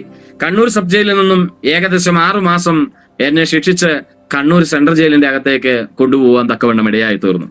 കണ്ണൂർ സെൻട്രൽ ജയിലിന്റെ അകത്ത് 6 മാസം ഞാൻ 6 മാസം ഒരു പ്രതിയായിട്ട് കണ്ണൂർ സെൻട്രൽ ജയിലിന്റെ അകത്ത് ഞാൻ കിടക്കുകയാണ്. അപ്പോൾ സെൻട്രൽ ജയിലിന്റെ അകത്തൊക്കെ സാധാരണ തടവുകാരെല്ലാരും കൂടി ആലോചനയൊക്കെ ചെയ്യാറുണ്ട്. എല്ലാവരും വട്ടത്തിലിരുന്ന് എന്താ കേസെന്നൊക്കെ ഇങ്ങനെ ചർച്ച ചെയ്യുമ്പോൾ എല്ലാവരും ഓരോരോ കേസ് ഇങ്ങനെ ചെയ്യും. എന്താ കേസ്? എന്റെ കൊലപാതക കേസ്. അടുത്തയാളുടെ കേസ് എന്താ? എന്റെ 5 ലക്ഷം. എന്റെ കേസ് 10 ലക്ഷം. അങ്ങനെ പറഞ്ഞ് എന്റെ അടുത്ത് വന്നു. നിന്റെ കേസ് എന്താ? ഞാൻ പറഞ്ഞു, ഇച്ചിരി ചെമ്പ് കമ്പി പൊട്ടിച്ച കേസാ. 500 രൂപയുടെ കേസ്. അപ്പൊ അവർക്കത് കേട്ടപ്പോ നാണക്കേടായിപ്പോയി. അവര് പറഞ്ഞു, ഇനി നീ ചെറിയ കേസെങ്ങാനുമായിട്ട് ജയിലിന്റെ അകത്തേക്ക് വന്നതിന്റെ മുട്ടുകാലം ഞങ്ങൾ തല്ലി പിടിക്കും, അതുകൊണ്ട് നീ മാന്യമായ കേസുമായിട്ട് ഇതിന്റെ അകത്തേക്ക് വരട്ടെ എന്ന് പറഞ്ഞുകൊണ്ട് അവരുടെ അനുഗ്രഹം ജയിലിന്റെ അകത്ത് കിട്ടി. പ്രിയപ്പെട്ടവരെ, ജയിലിൽ ഇടുന്നത് എന്തിനാണ് എന്ന് നമ്മുടെ കോടതിയോട്, നമ്മുടെ പോലീസിനോട്, നമ്മളെ നിയമാധികാരികളോട്, നമ്മുടെ രാജ്യത്തോട് ചോദിച്ചു കഴിഞ്ഞാൽ രാജ്യത്തിന് ഒറ്റ മറുപടിയേ ഉള്ളൂ. നിയമാധികാരികൾക്കും കോടതിക്കും ഒറ്റ മറുപടിയേ ഉള്ളൂ. അവൻ ചെയ്ത തെറ്റിന് അവന് ശിക്ഷ കൊടുത്തു. നമ്മുടെ ഭാഷയിൽ പറഞ്ഞാൽ ആ ശിക്ഷ കഴിഞ്ഞു വരുമ്പോൾ അവൻ ഒരിക്കലും പിന്നീട് തെറ്റിലേക്ക് പോകാൻ പാടില്ല എന്ന് പറഞ്ഞാൽ, നിയമം ചെയ്യുന്നത് അവനൊരു മാനസാന്തരം ഉണ്ടാകാൻ വേണ്ടിയാണ്. അവൻ ചെയ്ത തെറ്റിന് ശരിക്കും അവന് ശിക്ഷ കൊടുക്കുന്നത്. പക്ഷെ ചരിത്രത്തിൽ ഇന്നുവരെ ഒരുത്തനും ഒരു ജയിലിൽ നിന്നും തെറ്റിന് ശിക്ഷ കൊടുത്തിട്ട് മാനസാന്തരപ്പെട്ട് പുറത്തു വന്ന ഒരു ചരിത്രവും ഇന്നുവരെ ഇല്ല. അതൊരു നിയമാധികാരികൾക്കും തെളിയിക്കാൻ ഇന്നുവരെ കഴിഞ്ഞിട്ടില്ല. അതിന്റെ കാരണം എന്താണെന്ന് ചോദിച്ചാൽ, വിശുദ്ധ ബൈബിളിൽ വ്യക്തമായി എഴുതിയിരിക്കുന്നു, മറ്റൊരുത്തനിലും രക്ഷയില്ല. നാം രക്ഷിക്കപ്പെടുവാൻ ആകാശത്തിന് കീഴിൽ മനുഷ്യരുടെ ഇടയിൽ നൽകപ്പെട്ട വേറെ ഒരു നാമവുമില്ല, യേശുക്രിസ്തുവിന്റെ നാമം മാത്രം. അതിന്റെ ഒന്നും കൂടെ വിശദീകരിച്ച് പറഞ്ഞു കഴിഞ്ഞാൽ, ഒരു മനുഷ്യൻ ചെയ്ത തെറ്റിന് കോടതി അവനെ ശിക്ഷിക്കുമ്പോൾ, പോലീസ് അവനെ പിടിച്ച് ജയിലിലിടുമ്പോൾ, അവന്റെ ചെയ്ത തെറ്റിനാണ് അവൻ അകത്തിടുന്നത്. പക്ഷെ അകത്ത മനുഷ്യനെ, അല്ലെങ്കിൽ അവനെ അതുവരെ നയിച്ചു കൊണ്ടുപോയ ആ പൈശാചിക ശക്തിയിൽ നിന്നും ഒരു വിടുതൽ കൊടുക്കുവാൻ ആർക്കും കഴിയുന്നില്ല. എന്നാൽ ഒരു മനുഷ്യനെ വേണ്ടാത്ത രീതിയിലൂടെ, വേണ്ടാത്ത തെറ്റിലൂടെ പോകുമ്പോൾ അവന്റെ ഉള്ളറകളിലുള്ള പൈശാചിക ശക്തിയെ അവന്റെ ശരീരത്തിൽ നിന്നും പുറത്താക്കിയിട്ട് ഒരു പുതിയ മനുഷ്യനാക്കി, ഒരു പുതിയ വ്യക്തിയാക്കി മാറ്റുവാൻ കഴിയുന്നത് യേശുക്രിസ്തുവിന് മാത്രമാണ്. അതല്ലായിരുന്നുവെങ്കിൽ എന്നെ ഇട്ട പൂട്ടിയ ലോക്കപ്പിനോ, എന്നെ ശിക്ഷിച്ച കോടതിക്കോ, എന്നെ പിടിച്ച പോലീസിനോ, എന്നെ അടച്ചിട്ട ജയിലറകൾക്കോ, എന്റെ കയ്യിലിട്ട വിലങ്ങിനോ എന്നെ മാനസാന്തരപ്പെടുത്താൻ കഴിയാതിരുന്നപ്പോൾ യേശുക്രിസ്തുവിന് മാത്രമാണ് എന്നെ മാനസാന്തരപ്പെടുത്തുവാൻ കഴിഞ്ഞത്. എന്റെ ഉള്ളിലെ എന്നെ നയിച്ചുകൊണ്ടിരുന്ന ശക്തിയെ പുറത്താക്കി ദൈവാത്മാവിനെ തന്ന് ഒരുത്തൻ ക്രിസ്തുവിലായാൽ അവൻ പുതിയ സൃഷ്ടിയായി, പഴയത് കഴിഞ്ഞുപോയി, അത് പുതിയതായി വന്നിരിക്കുന്നു എന്ന് വേദപുസ്തകം പറയുന്നത് സത്യമാണ്. ഇതൊരു യാഥാർത്ഥ്യമാണ്. യേശു എന്നതു സത്യം തന്നെയാണ്. ഇതെന്റെ അനുഭവത്തിലൂടെ ഞാൻ പറയുകയാണ്. എന്നെ കേൾക്കുന്ന ഏതെങ്കിലും സുഹൃത്തുക്കള്, സഹോദരി സഹോദരന്മാര്, മാതാപിതാക്കളെ, നിങ്ങളുടെ മക്കളെ ചൊല്ലി, നിങ്ങളുടെ ഭർത്താവിനെ ചൊല്ലി നിങ്ങൾ ഏതെങ്കിലും വിധത്തിൽ ഭാരപ്പെടുന്ന ഒരു വ്യക്തിയാണെങ്കിൽ, നിങ്ങൾ എവിടെയെല്ലാം പോയിട്ടും എന്തെല്ലാം കാര്യങ്ങൾ ചെയ്തിട്ടും ഒരു നീക്കുപോക്ക് നിങ്ങൾക്കില്ല എങ്കിൽ, ഞാൻ നിങ്ങളോട് എന്റെ അനുഭവത്തിൽ നിന്ന് വിളിച്ചു പറയുന്നു, എന്നെ രക്ഷിച്ച, എന്റെ ജീവിതത്തിന് മാറ്റം നൽകി തന്ന ആ യേശുക്രിസ്തുവിന്റെ സ്നേഹം നിങ്ങളെയും മാടി വിളിക്കുകയാണ്. ഞാൻ 6 മാസം ഞാൻ കുറ്റവാളിയായി കടന്ന് ഞാൻ പുറത്തിറങ്ങി, ജയിലിന് പുറത്തിറങ്ങിയപ്പോൾ, പ്രത്യേകിച്ച് ഇവരുടെ അനുഗ്രഹമൊക്കെ കിട്ടിയതാണല്ലോ. അപ്പൊ പുറത്തിറങ്ങി കഴിഞ്ഞു കഴിഞ്ഞപ്പോൾ ഭാഗ്യത്തിന് അതിന്റെ അകത്ത് കിടന്ന 2-3 പേരെ എന്റെ കൺമുമ്പിൽ വന്ന് പെടുവാനിടയായി തീർന്നു. അങ്ങനെ എന്റെ കൺമുമ്പിൽ വന്ന് പെട്ട് കഴിഞ്ഞപ്പോൾ ഞാൻ വീണ്ടും തെറ്റുകളിൽ നിന്ന് തെറ്റുകളിലേക്ക് പോയി. 16 വയസ്സില് പുകബലി ആരംഭിച്ചു. ഉദ്ദേശം 18 വയസ്സായപ്പോൾ, അതും ഉദ്ദേശമാണ്, ഏകദേശം ഉദ്ദേശം 18 വയസ്സായപ്പോഴേക്കും മദ്യം, കഞ്ചാവ്, ബ്രഹ്മൺസൂര്, സരസ്, സിരറ്റ്, നെറ്റർവേറ്റ്, ഡാർജിറ്റൽ, എന്ന് പറഞ്ഞ ലഹരി പദാർത്ഥങ്ങൾക്ക്, ആൾക്കാരുടെ പേരല്ല ഞാൻ പറഞ്ഞത്, ലഹരി പദാർത്ഥങ്ങളുടെ പേരാണ്. എന്ന ലഹരി പദാർത്ഥങ്ങൾക്കെല്ലാം പൂർണ്ണമായി ഞാൻ അടിമപ്പെട്ടു. മുടിയൊക്കെ വളർത്തി, കാശ് കയ്യിലേക്ക് വരാൻ തുടങ്ങി, വസ്ത്രങ്ങൾക്ക് മാറ്റം വന്നു, ചെരുപ്പ് പകരം ഷൂ ആയി, മുണ്ടിന് പകരം പാൻറ്റായി, ഷർട്ടുകളായി, അങ്ങനെ മാറ്റത്തിന്റെ മേൽ മാറ്റങ്ങൾ വന്നുകൊണ്ടിരുന്നു. ഇട്ട ഡ്രസ്സ് അധികം ഉപയോഗിക്കത്തില്ല, അടുത്തത് കാരണം ഊരിക്കളഞ്ഞ് അടുത്ത് വാങ്ങിയിടുക. കാരണം ഞാൻ എന്റെ ജീവിതത്തിൽ എന്തെല്ലാം ഇട്ടെന്ന് പറഞ്ഞാലും, ഏതെല്ലാം വസ്ത്രവിധാരണങ്ങൾക്ക് മാറ്റം വന്നു എന്ന് പറഞ്ഞാലും, ജീവിതത്തിൽ ഒന്നെനിക്കില്ലായിരുന്നു, സമാധാനം എന്നുള്ളത്. സമാധാനവും സന്തോഷവും എന്നുള്ളത് ഹൃദയത്തിന്റെ ഉള്ളറകളിൽ എനിക്ക് തികച്ചുമില്ലായിരുന്നു. പക്ഷേ എന്തടാ എന്ന് ചോദിച്ചാൽ ഏതടാ എന്ന് ചോദിക്കുന്ന ഒരു അനുഭവത്തിലേക്ക് ജീവിത സാഹചര്യങ്ങൾ മാറ്റപ്പെട്ടു. ഞങ്ങൾ പലർക്ക് വേണ്ടിയും ഉപയോഗിക്കപ്പെടുന്ന ഒരു അവസ്ഥയിലേക്ക് കാര്യങ്ങൾ പോയി. പൂർണ്ണമായും ലഹരികൾക്ക് അടിമപ്പെട്ടു. അകത്തും പുറത്തുനിന്നുള്ള ജീവിതം ഞങ്ങളുടെ ജീവിതത്തിലേക്ക് കടന്നു വന്നു. സബ് ജയില് ഞങ്ങളുടെ വീടും സെൻട്രൽ ജയില് ഞങ്ങളുടെ തറവാടുമായി മാറ്റപ്പെടുന്ന ഒരു അവസ്ഥയിലേക്ക് കടന്നു വന്നു. അപ്പോൾ ഞങ്ങളുടെ കേസ് വാദിക്കുവാൻ പുറത്തുനിന്ന് ഞങ്ങളെ സഹായിക്കുവാൻ വക്കീലന്മാരും ഇല്ലെങ്കിൽ കൂട്ടുകാരൊക്കെ ഞങ്ങൾക്ക് സഹായമായി വരുമായിരുന്നു. പ്രിയപ്പെട്ടവരെ, അവസാനം ഞാൻ 22 വയസ്സ് ഉള്ളപ്പോൾ ഫുള്ളായിട്ട്, ഇപ്പൊ ഞാൻ അന്ന് പറഞ്ഞില്ലേ, എന്റെ മുടിയൊക്കെ താഴേക്ക് ഇങ്ങനെ വളർന്ന് കയ്യെ ചരടൊക്കെ കിട്ടി ഇങ്ങനെ നടക്കുന്ന സമയത്തൊക്കെ എനിക്കൊരു ചിന്തയുണ്ടായിരുന്നു.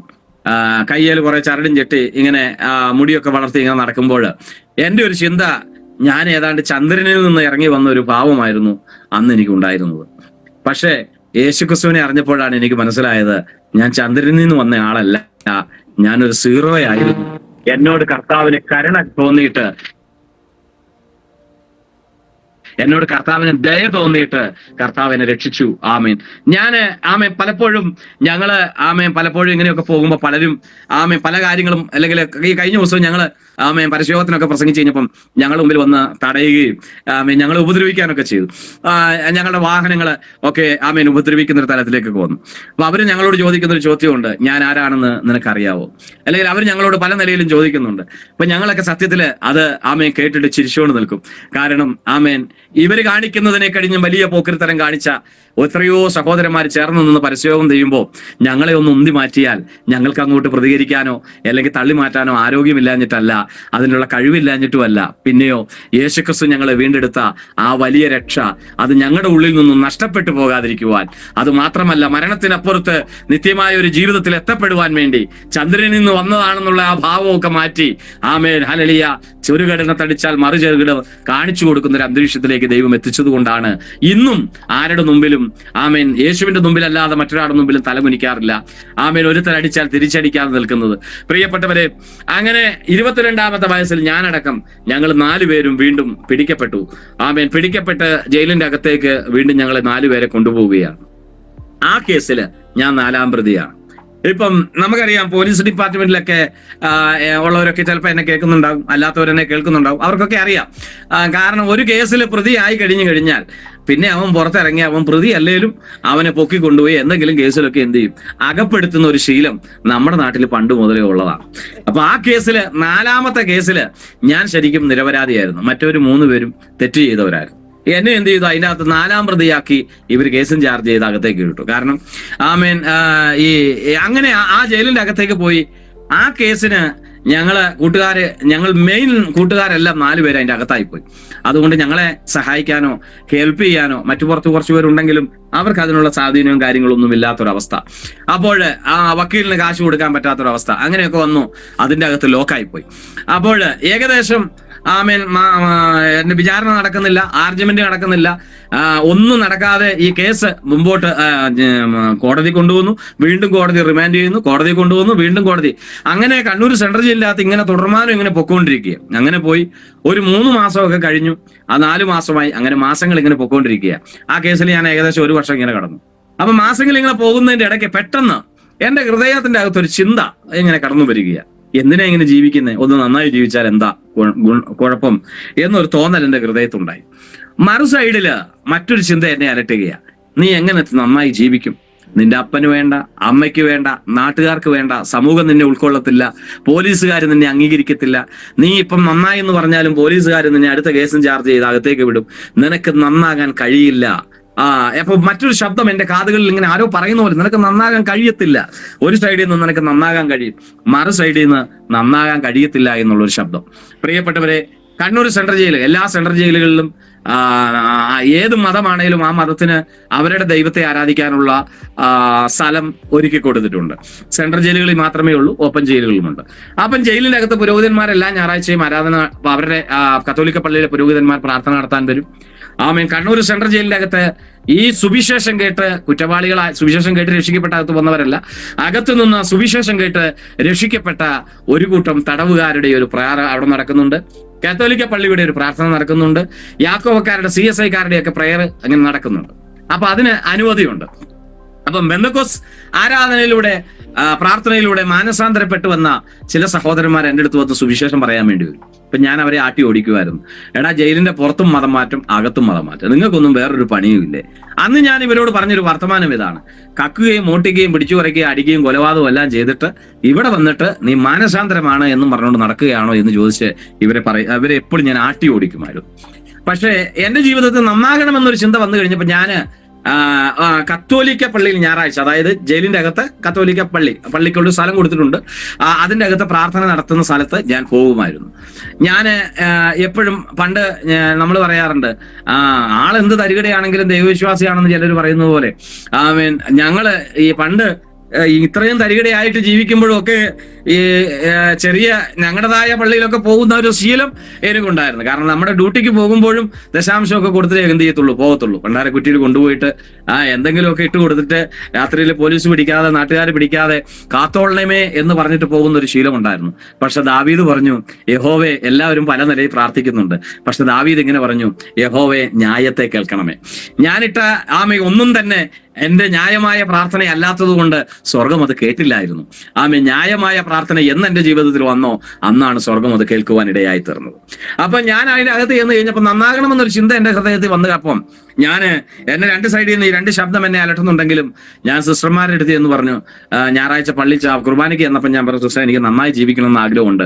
അപ്പൊ അവർ പോക്കറ്റിലേക്ക് കൈയിട്ട് ഞാൻ വിചാരിച്ചു നന്നാകാൻ വേണ്ടിയുള്ള എന്തെങ്കിലും മരുന്നായിരിക്കുമെന്ന് വിചാരിച്ചു. അവർ പോക്കറ്റിൽ നിന്ന് ഒരു കൊന്ത എടുത്തു തന്നു. മോനെ, നീ ഇത് ആമേൻ ചൊല്ലി പ്രാർത്ഥിച്ചോ, മാതാവ് നിന്നെ രക്ഷിച്ചോളൂ എന്ന് പറഞ്ഞു. നാളുകൾ ഞാൻ അത് ചെയ്തു. ജീവിതത്തിൽ സമാധാനവും സന്തോഷവും എനിക്ക് ഉണ്ടായിട്ടില്ല. അത് കഴിഞ്ഞ് ഒരു ദിവസം പള്ളിയിൽ ചെന്നപ്പം ഞായറാഴ്ച ചെന്നപ്പം ജയിലിന്റെ അകത്തെ കാര്യമാണ് ഇത് പറയുന്നത്. കുർബാനയ്ക്ക് അച്ഛൻ വന്നപ്പോൾ അച്ഛനോട് പറഞ്ഞു, അച്ഛോ, എനിക്ക് നന്നായി ജീവിക്കണമെന്ന് പറഞ്ഞു. അപ്പം നന്നായി ജീവിക്കണമെന്ന് പറഞ്ഞപ്പോൾ അച്ഛൻ തലയിൽ കൈവച്ചിട്ട് പറഞ്ഞു, ദൈവം നിന്നെ അനുഗ്രഹിക്കട്ടെ എന്ന് പറഞ്ഞു. പക്ഷെ എന്നിട്ട് ഞാൻ നന്നായില്ല. അങ്ങനെ ഞാൻ ലാസ്റ്റ് ജയിലിന്റെ അകത്ത് പുരോഹിതന്മാരുടെ അഡ്രസ്സ് പ്രകാരം എൻ്റെ രാജ്യപുരം കള്ളാറൊക്കെ പള്ളിയിൽ അച്ഛന്മാരുണ്ട്. അന്ന് കള്ളാറ് ഇടവകയിൽ ഷാജി എന്ന് പറഞ്ഞൊരു അച്ഛനുണ്ട്. ആ അച്ഛന് സഹിതം എൻ്റെ വീട്ടുകാർക്കെല്ലാം എനിക്ക് അന്ന് മര്യാദയ്ക്ക് എഴുതാനും വായിക്കാനൊന്നും അറിയത്തില്ല. അപ്പം അന്ന് ഞാൻ സഹ തടവുകാരെ കൊണ്ട് എഴുതി ലെറ്റർ എന്ന് പറഞ്ഞ കാർഡാണ്. അപ്പൊ ജയിലിൽ നിന്ന് കിട്ടുന്ന കാർഡുണ്ട്, ഈ പോസ്റ്റ് കാർഡ്. അതിന്റെ അകത്ത് കത്ത് ചെയ്ത് എനിക്ക് നന്നായി ജീവിക്കണം, ഞാൻ 16 വയസ്സ് കുറ്റവാളി ആയതാ, എനിക്ക് മാനസാന്തരം. ഒരു ആള് പോലും ഒരാശ്വാസ മറുപടി എൻ്റെ വീട്ടിൽ നിന്നോ അച്ഛന്മാരുടെ ഭാഗത്തു നിന്നോ എനിക്കുണ്ടായില്ല. ആരും എന്നെ ആശ്വാസ വാക്ക് പോലും പറഞ്ഞൊന്നും ആശ്വസിപ്പിച്ചിട്ടില്ല. ഈ പള്ളിയിലെ പുരോഹിതന്മാരോ അല്ലെങ്കിൽ ജയിലിൽ വന്നവരോ ദൈവം അനുഗ്രഹിക്കട്ടെ എന്ന് പറഞ്ഞു പോയതല്ലാതെ രക്ഷപ്പെടാനുള്ളൊരു മാർഗം എനിക്ക് ഇവരാരും പറഞ്ഞു തന്നില്ല. ഞാൻ അന്ന് മനസ്സിൽ ഇങ്ങനെ ചിന്തിച്ചു, ദൈവമേ, അന്നത്തെ എന്റെ വലിയൊരു കാഴ്ചപ്പാടെന്ന് പറഞ്ഞാൽ പുരോഹിതന്മാരൊക്കെ ദൈവത്തിന് വേണ്ടി ജീവിക്കുന്നവരാണെന്നുള്ള ഒരു ചിന്തയും കാഴ്ചപ്പാടുമായിരുന്നു. അതുകൊണ്ട് തന്നെ അന്ന് എന്റെ ഹൃദയത്തിലേക്ക് വന്നൊരു ചിന്ത, ദൈവത്തിന് വേണ്ടി ജീവിക്കുന്നവർ പോലും അവർക്ക് പോലും എന്നെ വേണ്ട, അപ്പോൾ ദൈവത്തിന് പോലും എന്നെ വേണ്ട. അപ്പൊ പെട്ടെന്ന് എൻ്റെ ഹൃദയത്തിലേക്ക് ഒരു ചിന്ത വന്നു. അപ്പനും അമ്മയ്ക്കും വേണ്ട, നാട്ടുകാർക്ക് വേണ്ട, ദൈവത്തിന് വേണ്ട, ദൈവത്തിന് വേണ്ടി ജീവിക്കുന്ന പുരോഹിതന്മാർക്ക് വേണ്ട. അപ്പോൾ അപ്പൊ ഞാൻ ഇങ്ങനെ ചിന്തിച്ചു, ഇനി ഇങ്ങനെ ഒരു ജീവിതം വേണ്ട, നന്നായി ജീവിക്കാൻ പറ്റിയല്ലെന്ന് മനസ്സിലായി. പക്ഷെ ഇങ്ങനെ മോശമായ ഒരു ജീവിതത്തിലേക്ക് ഇനി പോകാൻ എനിക്ക് താല്പര്യമില്ല. അതുകൊണ്ട് തന്നെ മരിച്ചേക്കാം എന്നൊരു ചിന്ത എൻ്റെ ഹൃദയത്തിലേക്ക് വന്നു. പിന്നെ എന്നെ അലട്ടിക്കൊണ്ടിരുന്നത് ജീവിതം അവസാനിപ്പിക്കുക എന്നുള്ളൊരു ചിന്ത മാത്രമാണ്, എങ്ങനെയും ആത്മഹത്യ ചെയ്യുക എന്നുള്ളത്. അപ്പോൾ ഞാനിങ്ങനെ ചിന്തിച്ചു. അന്നൊക്കെ അവർക്കെല്ലാം പല കത്തുകളും എഴുതിയിട്ട് ആരും ഒരു ആശ്വാസ വാക്കുപോലും പറയാതിരുന്നപ്പോൾ ഞാൻ എൻ്റെ ദൈവത്തിന്റെ മുമ്പിലേക്ക്, അല്ലെങ്കിൽ സ്വർഗത്തിലേക്ക് ഒരു കത്ത് എഴുതി. ആ കത്തിന് സ്വർഗം മറുപടി തന്നു. ആ മറുപടിയാണ് ഇന്ന് ഞാൻ ഇവിടെ ഇരുന്ന് സാക്ഷ്യം പറയുന്നത്. ആ കത്ത് എന്ന് പറയുന്നത് പ്രാർത്ഥനയാകുന്ന കത്ത്. ആമേൻ. എന്റെ പ്രാർത്ഥനയാണ് ഞാൻ ആ കത്തിന് ആമേൻ ഞാൻ ഉദ്ദേശിച്ചത്. ഇപ്പൊ ഞാൻ പറയട്ടെ, മരിക്കുവാൻ വേണ്ടി ഞാൻ ഇങ്ങനെ ചിന്തിച്ചു.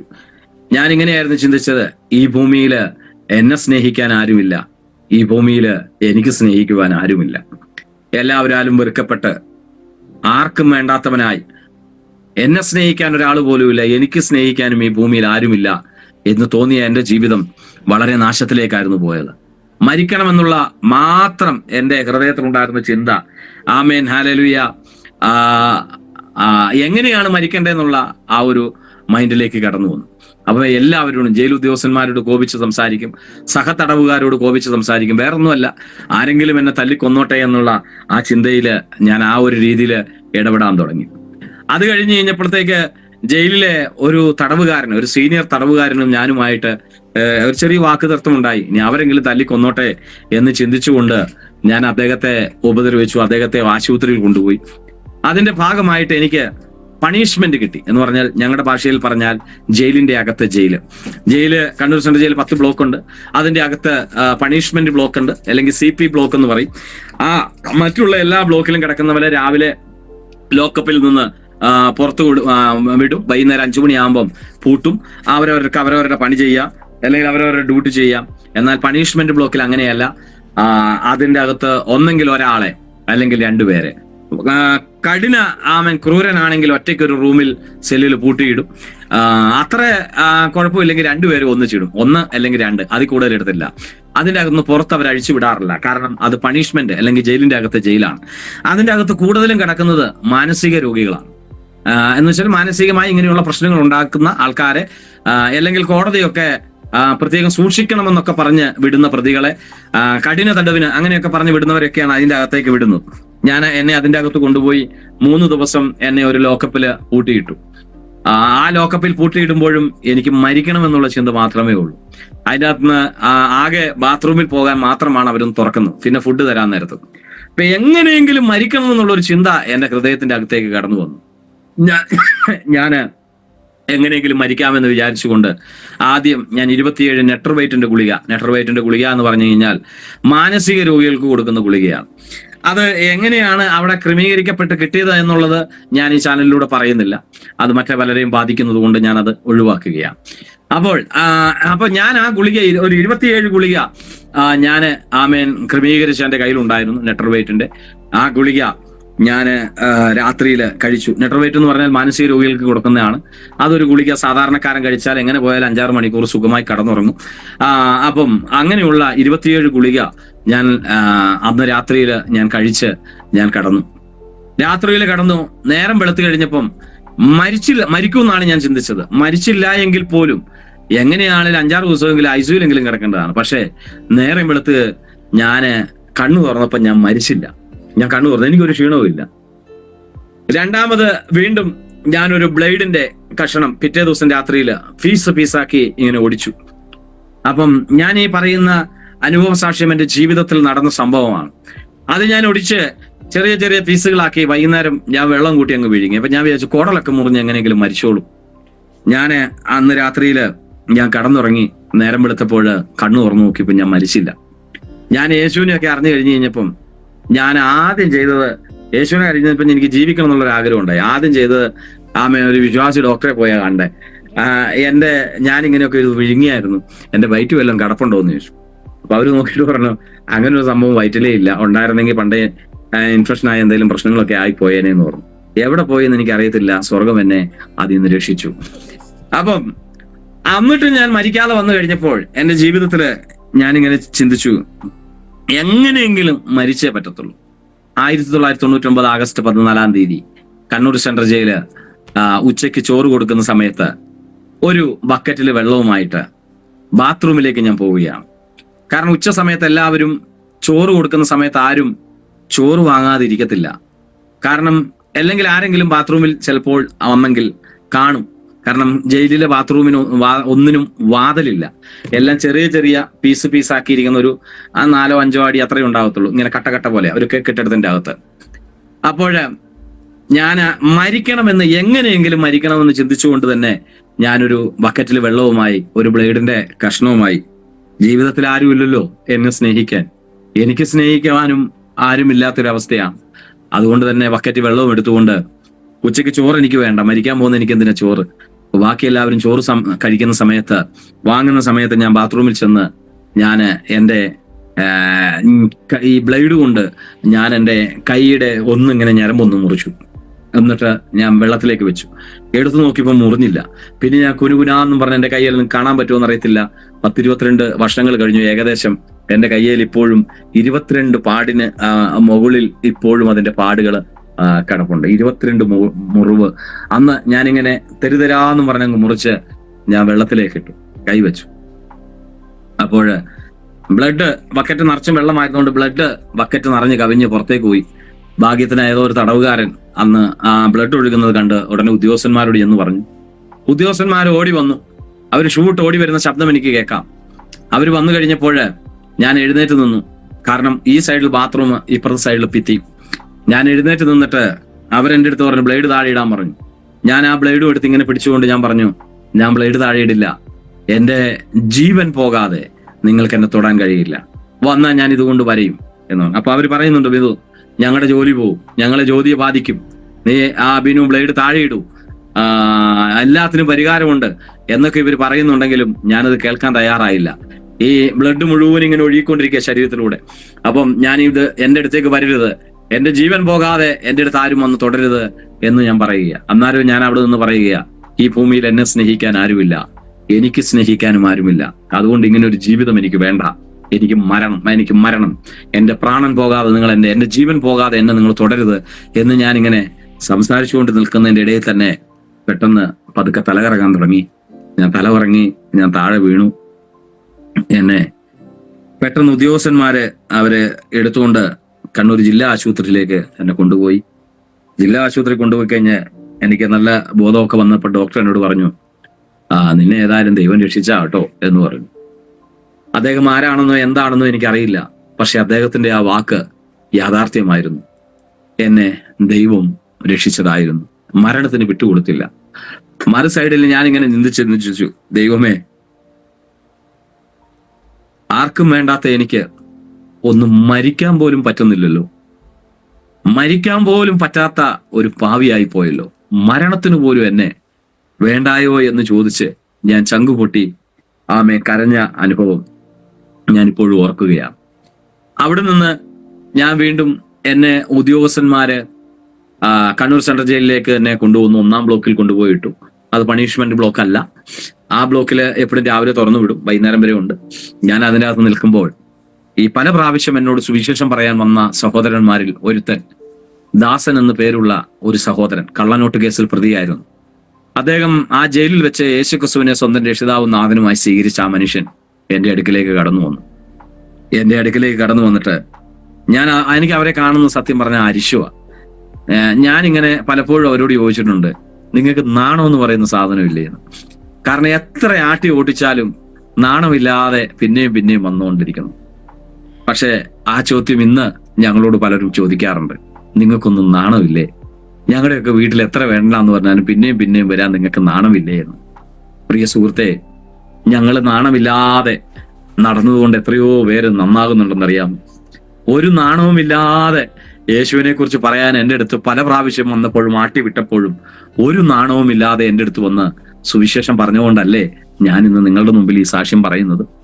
അതുകൊണ്ട് നാണമില്ലാതെ വരുന്നത് ആരെങ്കിലും നിങ്ങളുടെ മുമ്പിൽ വരുന്നുണ്ടെങ്കിൽ, ഏതെങ്കിലും സുവിശേഷകർ നിങ്ങളുടെ ജീവിതത്തിലേക്ക് കടന്നു വരുന്നുണ്ടെങ്കിൽ, നാണമില്ലാതെ നാണം കെട്ടവരായി നിങ്ങളുടെ മുമ്പിൽ ആ സുവിശേഷകർ എത്തുന്നത് മറ്റൊന്നിനുമല്ല, നിങ്ങളുടെ ജീവിതത്തിലെ നിത്യമായ ഒരു രക്ഷയ്ക്ക് വേണ്ടിയാണ്. നിങ്ങളുടെ കുടുംബം രക്ഷപ്പെടാനാണ്, നിങ്ങളുടെ ജീവിതം രക്ഷപ്പെടാനാണ്, എന്നേക്കും നിങ്ങൾക്ക് നിത്യമായ ഒരു ജീവിതം ലഭിക്കാനാണെന്ന് ഞാൻ എൻ്റെ അനുഭവത്തിലൂടെ ഞാൻ പറയുകയാണ്.